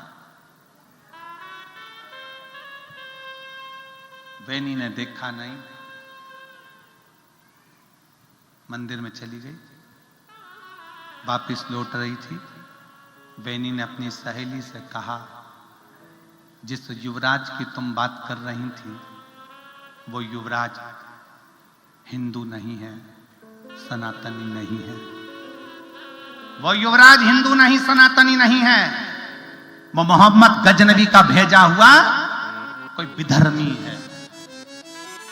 सखी ने कहा तू कैसे कह सकती है बेनी, तू कैसे कह सकती है? उसके सिर पर मैंने तिलक देखा है, उसकी मैंने चोटी देखी है, उसके मैंने परिधान कपड़े देखे हैं, तू कैसे कह सकती है बेनी कि वो सनातनी हिंदू नहीं है? बेनी ने कहा जमीन पर पड़े हुए फूल की पंखड़ियां बता रही है कि उसने उन पंखड़ियों को पांव से कैसा नोचा है। हमारा सनातनी फूल पर भी पांव रखकर चलता है तो ये सोचकर चलता है कि इस फूल में भी परमात्मा बसता है। हमारा सनातनी अगर फूल पर पांव रखकर भी चलता है तो ये मानकर चलता है कि फूल में भी परमात्मा बसता है। और वो फूल की पंखड़ियां बता रही है कि उन पंखड़ियों को भी मचला गया है। सखी इतना तो सुन रही थी, कटार हेड़ी पास में से अपनी दोनों नेत्रों में उसने कटार चुभो ली। बेनी की सहेली ने, बेनी की सखी ने कटार निकालकर अपनी आंखों में चुभो ली। बेनी ने रोका, सखी रुक, क्या कर रही है? मैं पहचान नहीं पाई कि ये मेरा अपना नहीं था सखी, मैं जान नहीं पाई। ए मेरे भारत की बेटियों, ए मेरे सनातन धर्म की बेटियों, याद रखना अगर गलत लोगों के साथ जाने से अच्छा है कि इन आंखों को तो निपटा देना, फोड़ देना। इन गलत लोगों के साथ कभी ना जाना।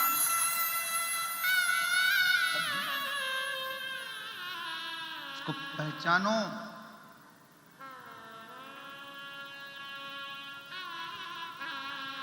मैं आज के युवान बेटियों से भी कहूंगा और आज के युवान बेटाओं से भी कहूंगा, मेरे बेटाओं, तुम्हारी जवानी दारू की दुकान पर नहीं निकलना चाहिए, तुम्हारी जवानी अच्छे कर्म में निकलना चाहिए। मेरे बेटाओं, तुम्हारी माता पिता ने तुम्हें पाल पोस कर बड़ा करा है, तुम्हें युवान बनाया। 21 साल 22 साल पढ़ाने के लिए पुणे, नांदेड़, मुंबई, नासिक, ना जाने कहां कहां भेजा है।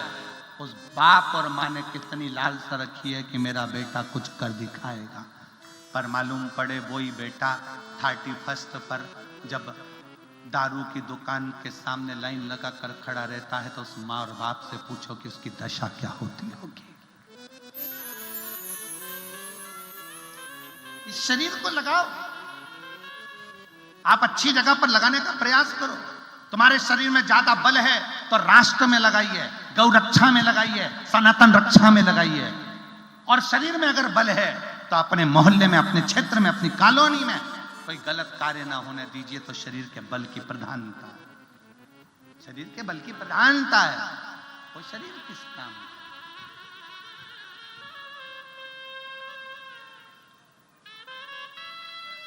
क्या करा था छत्रपति वीर शिवाजी ने? जीजाबाई ने जब कहा कि इस किले को मुझे चाहिए, वीर शिवाजी ने कहा मां, सामने वाले किले पर सेना ज्यादा है और हमारे पास सैनिक कम है। जीजाबाई कहती है तू युवान, छत्रपति शिवाजी, वीर शिवाजी, तुम युवान और कहते हो कि वहां सेना ज्यादा है, वहां सेना ज्यादा है। जीजाबाई कहती है छत्रपति शिवाजी से, सैनिक से नहीं, दिल के जिगरे से किला जीता जाता है। सैनिक से नहीं, दिल के जिगरे से किला जीता जाता है। तू जा रहा है कि मैं जाऊं? जीजाबाई के शब्द सुने और वीर शिवाजी ने सूचना कर दी, नगर में जितने युवान साथ चलना चाहते हैं आगे बढ़ जाएं। कहते हैं युवान जब कदम बढ़ाकर आगे आए, आज भी महाराष्ट्र की भूमि पर वीर शिवाजी के ये जवान आज भी दिखते हैं जो कदम बढ़ाकर आगे बढ़ते नजर आए।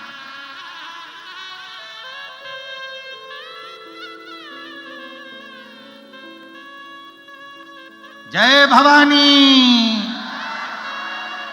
जय भवानी। आज भी कदम दिखते हैं युवान बेटों के, आज भी कदम दिखते हैं युवान बेटियों के जो सामने बढ़ते हुए नजर आते हैं।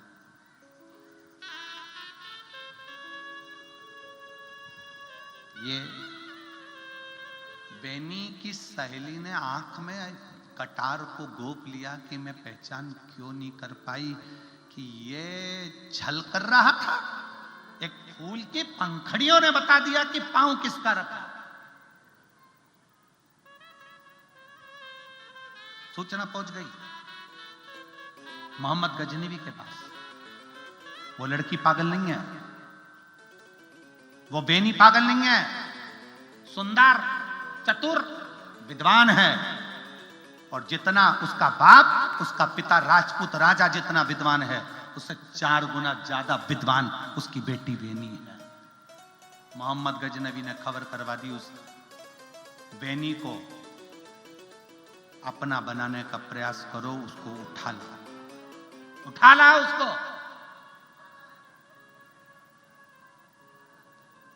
राजा को तो सूचना ही नहीं कि क्या चाल चली जा रही है मेरे राज्य में।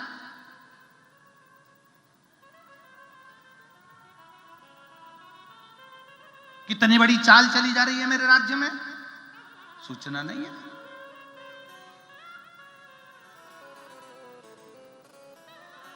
बेनी की सहेली ने बता दी आज बहुत बड़ी सेना आई है सोमनाथ में।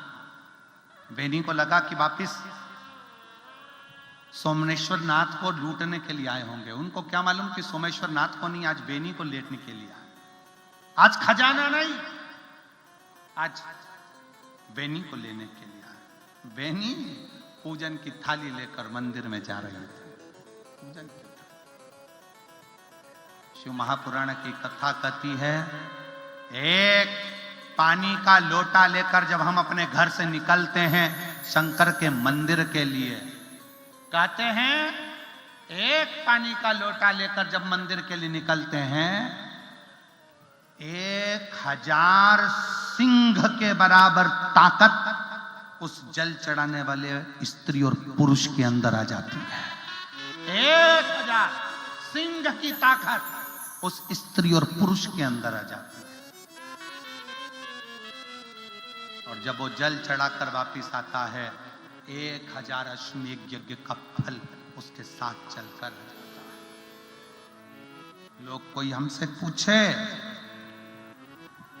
जो बड़े बड़े कई लोग कह देते हैं जल मत चढ़ाओ, पानी मत पियो, शिव जी पे बेलपत्र मत चढ़ाओ, ये मत करो, वो हमसे पूछे एक बार आकर सामने बैठकर कि शंकर पर चढ़े हुए जल का क्या फल है, शंकर पर चढ़ी हुई बेलपत्र का क्या फल है,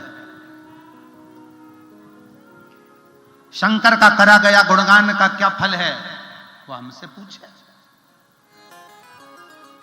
और अगर हमसे भी ना पूछे तो एक बार साकरी में जो ये मेरी जीजियां, जो मेरे जीजा पूरे भारत की भूमि पर जो कथा सुन रहे हैं ना, एक बार शिव कथा सुनने वाले के पास आकर कोई निंदा कर कर तो देखे। सटक जवाब देते हैं शिव कथा सुनने वाले कि तुम नहीं चढ़ा सकते एक लोटा पानी तो मुंह बंद कर कर बैठो, तुम्हारे बाप के बस का नहीं, हमारे बस का है, हमारे बस का है। आप शंकर के मंदिर नहीं जा सकते, मत जाओ, पर मुख मत खोलो। शिव शिव है। हम अपने बाप का बुरा नहीं सुन सकते। एक बेटी को 50 गाली दीजिए, उसको गुस्सा नहीं आएगा। एक बहू को 50 गाली दीजिए, उसको गुस्सा नहीं आएगा। तब एक बहू को जब उसके बाप के नाम से गाली दी जाती है तो फिर उसको तो वो जगत जननी, जगदम्बा, चंद्र घंटा, कुसमांडा, स्कंदा सब बन जाती है कि तुमने मेरे बाप को कैसे बखाना। उसी तरह शंकर का भक्त होता है। एक लोटा जल चढ़ाने वाला, चाहे बेटा हो, बेटी हो, माता हो, पिता हो, एक लोटा जल चढ़ाने वाले को सोचना चाहिए कि कोई हमारे शंकर की निंदा कैसे कर दे, क्योंकि वो हमारा बाप है, वो मेरा मायका है। शिव की निंदा हम कैसे सुन लें?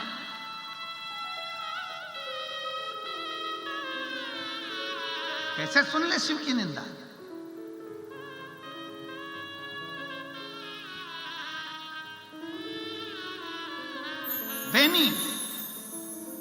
बेनी ने कहा कि ये जो आए हैं ना, ये आज सोमनाथ जी को लूटने के लिए नहीं, आज मेरे लिए आए,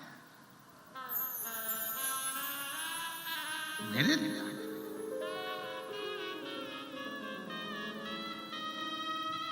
अपनी दिनचर्या में लग गई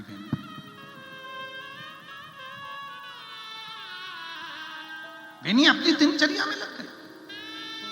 वही वेनी का कार्य मंदिर में दरवाजे पर रंगोली डालना, शिव द्वार को साफ करना, शिवालय में जाना, शिव से बात करना, शिव से बात।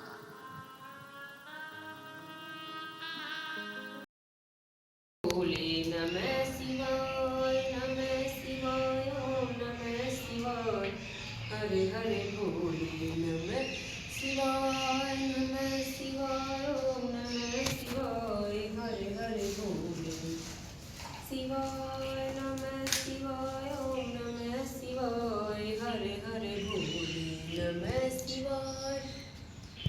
श्री शिवाय नमस्तुभ्यं, श्री शिवाय नमस्तुभ्यं, श्री शिवाय नमस्तुभ्यं,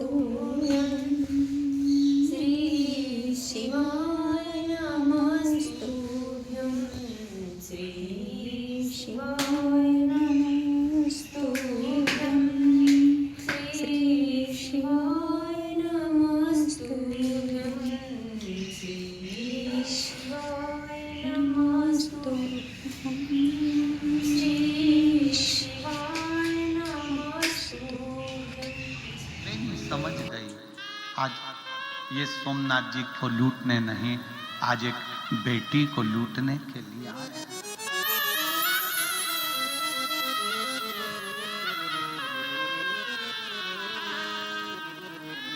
बेटी को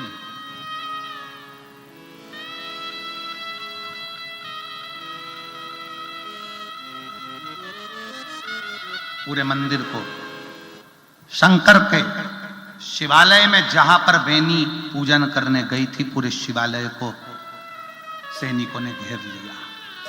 पूरे शिवालय, पूरे मंदिर को घेर लिया, पूरे मंदिर।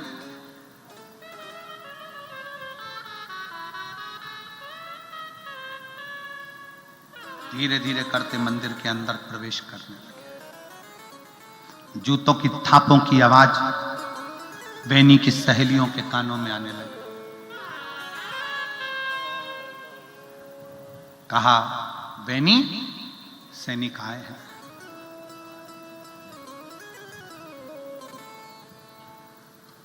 मोहम्मद गजनवी के सैनिक तुझे लेने के लिए आए हैं।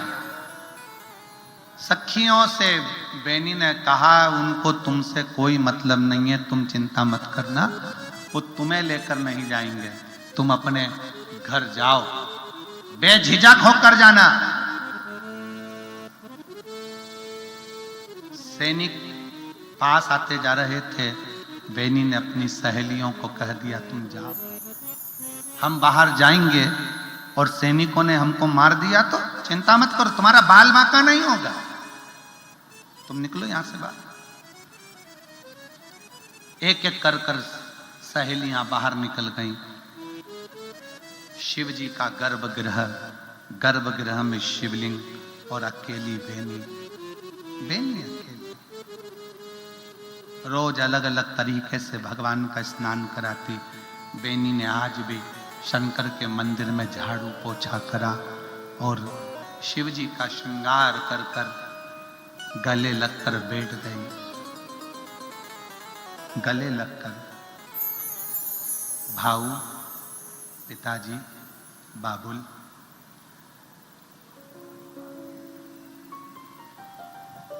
मेरा मन कर रहा है आज मैं अपने बाप के हृदय में जाके बैठ जाऊं।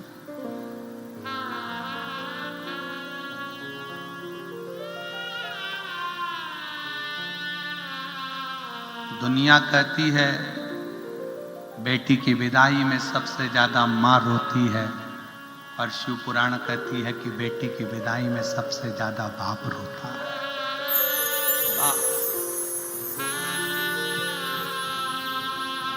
सबसे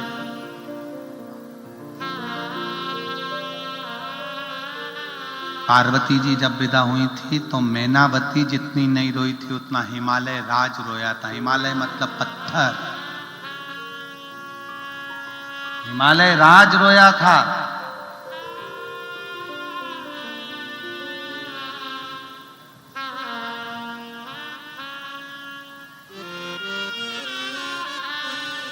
एक बात कहें, सब भुलाया जा सकता है पर जिंदगी में एक बेटी अपने बाप को कभी नहीं भुला पाती, कभी नहीं, कभी नहीं।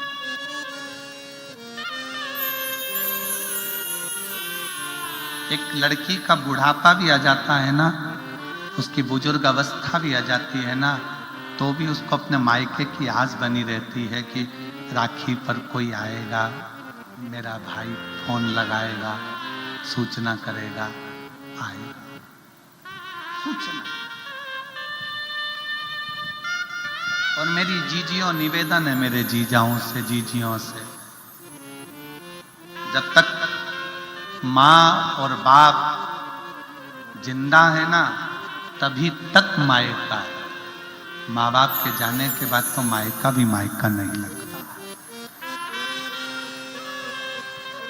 माँ बाप के जाने के बाद मायका मायका नहीं। एक बेटी के लिए बाप सबसे झगड़ा करता है। परिवार वाले कहते हैं इसको बाहर पढ़ने मत भेजना, पूना पढ़ने मत भेजना, मुंबई पढ़ने मत भेजो, नासिक मत भेजो, नांदेड़ मत भेजो, इंदौर मत भेजो, भोपाल मत भेजो, दिल्ली मत भेजो। पर एक बाप होता है जो कहता है लाडो जाएगी ना तू पढ़ने? हाँ पापा मुझे जाना है, पापा मुझे पढ़ना है। सारे घर के लोग कहते तू ऐसे कपड़े पहनना, वैसे कपड़े पहनना। बेटी कहती पापा मुझे ये कपड़े पहनना है। कोई बात नहीं बेटा पहन। शटर बंद करता है दुकान की, बेटी को ट्यूशन छोड़ने चलेगा। शटर बंद करगा, बेटी को लेने पहुंच जाएगा। घर आता है ना बाप तो सबसे पहले बेटी का मुख देखना पसंद करता है, क्योंकि वो मुस्कुराते हुए बोलेगी पापा आ गए क्या, पापा आ गए, पापा आपको शुगर है, गोली खाई कि नहीं खाई? डब्बी ला कर देगी। पापा रुको मम्मी कहीं गई है, मैं चाय बना कर ला करती हूँ, मैं अब भी आती हूँ तुम्हारे लिए लेकर आती हूँ।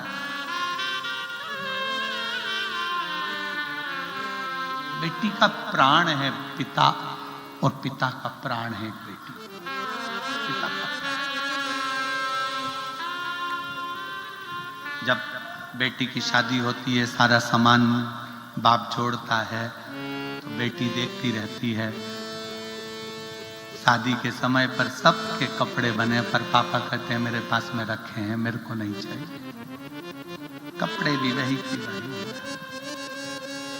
विदाई के समय पर सब नजर आते हैं पर पापा नहीं दिखते तो पूछती है पापा नहीं दिख रहा, मुझे एक बार मिलने दो। एक बार आज बेनी ने, आज राजपूत राजा की वो लड़की बेनी आज शंकर से कह रही है तू मेरा बाबा है, तू मेरा पिता है।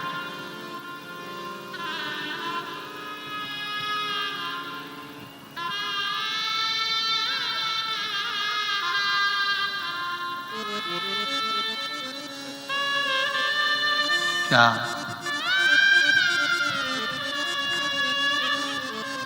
आज मेरा बाबुल अपने हृदय में मुझे नहीं उठा सकता?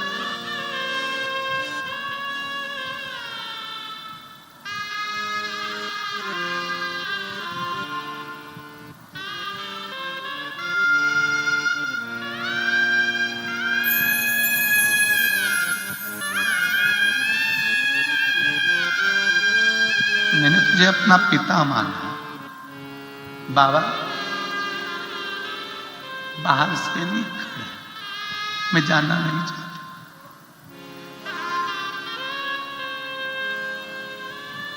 क्या मैं तुम्हारे इस शिवलिंग में समाहित हो सकती हूं? मैं आपके इस शिवलिंग में समा सकता हूं? शिवलिंग में से कोई गर्जना नहीं, कोई आवाज नहीं, कोई शब्द नहीं। बेनी शंकर के शिवलिंग को गले लगाकर रो पड़ी।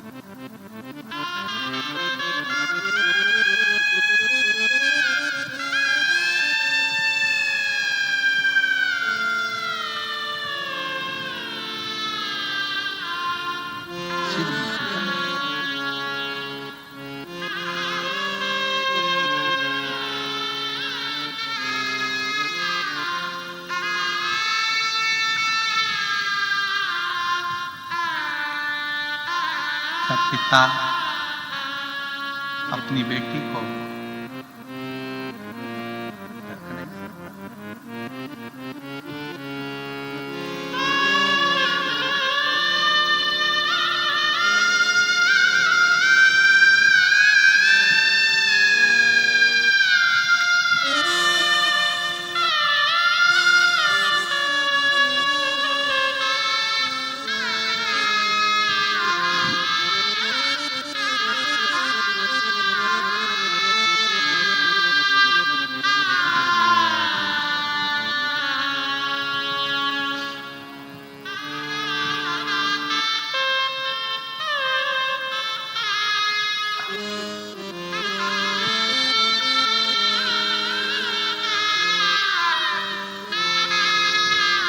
बेटी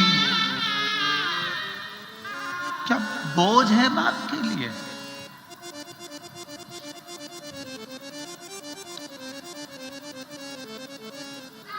ए बाबा, मुझे तुम में समा लो, मैं रहना नहीं चाहती। शिवलिंग के बीच में से टुकड़े हो गए, आवाज आई, बेनी समा जा। बेनी कूद गई शिवलिंग के अंदर। एक सैनिक ने चोटी पकड़ ली बेनी की, बेनी की चोटी पकड़ी। बाबा बाबा, शिवलिंग जुड़ गया, चोटी खींच गई बाहर।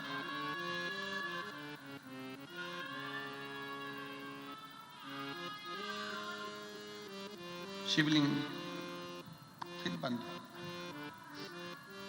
सैनिक पाषाण के शिवलिंग को हिलाने लगा बेनी को निकालने के लिए।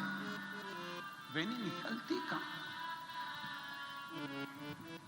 मोहम्मद गजनवी के पास कटी हुई चोटी का टुकड़ा पहुंचाया गया।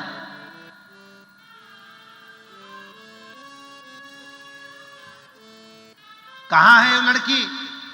कहा वो तो शंकर के शिवलिंग में समा गई। शिवलिंग पत्थर? सैनिकों ने कहा वो पत्थर नहीं था, शिवलिंग के दो टुकड़े हुए। पूरी युवान की युवान लड़की उस शिवलिंग के अंदर समा गई। चोटी खींची गई थी, बस ये चोटी रह गई।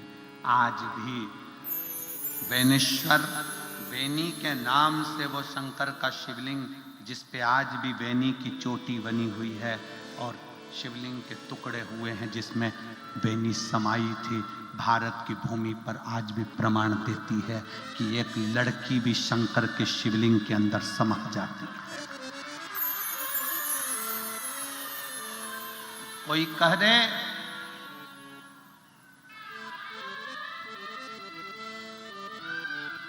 मूर्खों से क्या माथा भिड़ाना।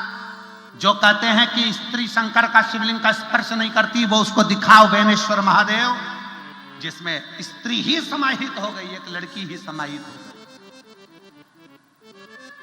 मूर्खों से क्या माथा भिड़ाओगे, किसको कहोगे।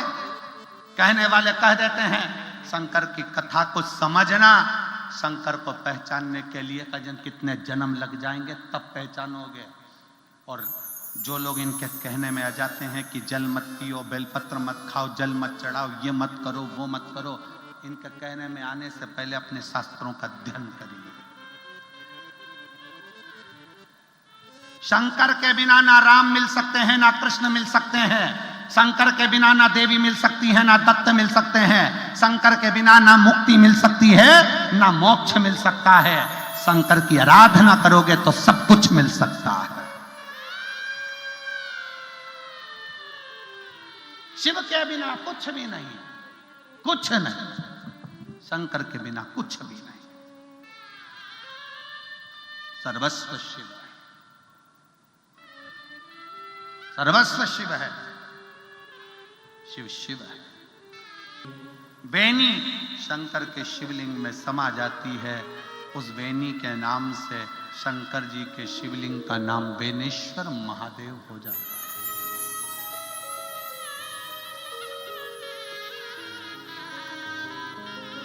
एक बात बेनेश्वर महादेव की कथा कहती है कि अगर कोई लड़की, कोई लड़का, कोई स्त्री, कोई पुरुष, कोई बुजुर्ग, कोई बेटी, कोई बेटा, कोई माता, कोई पिता, कोई संत, कोई साधु, कोई तपस्वी, कोई साधक, कोई उपासक शंकर भगवान को जब एक लोटा जल चढ़ाता है, वो भले शिव को भूल जाए पर शंकर उसका हाथ कभी नहीं पकड़ता, पिता जैसा निभाता है, पिता जैसा निभाता है।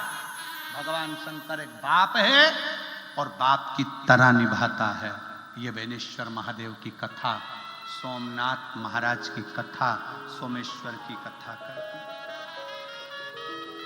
वो माता भी है, वो पिता भी है। ब्रह्मा जी के लिए सम्मुख में वो अर्धनारीश्वर बनकर प्रकट भी हो जाता है। ब्रह्मा जी के लिए अर्धनारीश्वर बनकर प्रकट हो जाता है। सर्वस्वता भगवान अर्धनारीश्वर आ रहे हैं, जोरदार ताली बजाकर स्वागत करिए। आज कथा का द्वितीय दिवस यहाँ पर विराम हुआ है, कल कथा का तृतीय दिवस प्रारंभ होगा। भाव भक्ति से कथा का रसतत्वापुर हम ग्रहण कर रहे हैं। हर हर श्री शिवाय नमस्तुभ्यं, श्री शिवाय नमस्तुभ्यं, श्री शिवाय नमस्तुभ्यं, श्री शिवाय नमस्तुभ्यं,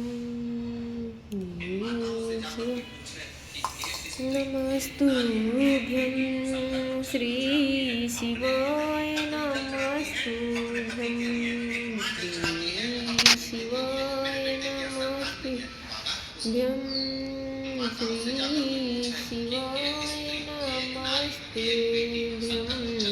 नमस्तुभ्यं, श्री शिवाय नमस्तुभ्यं, श्री शिवाय नमस्तुभ्यं, श्री शिव नमस्तुभ्यं, श्री शिवाय नमस्तुभ्यं।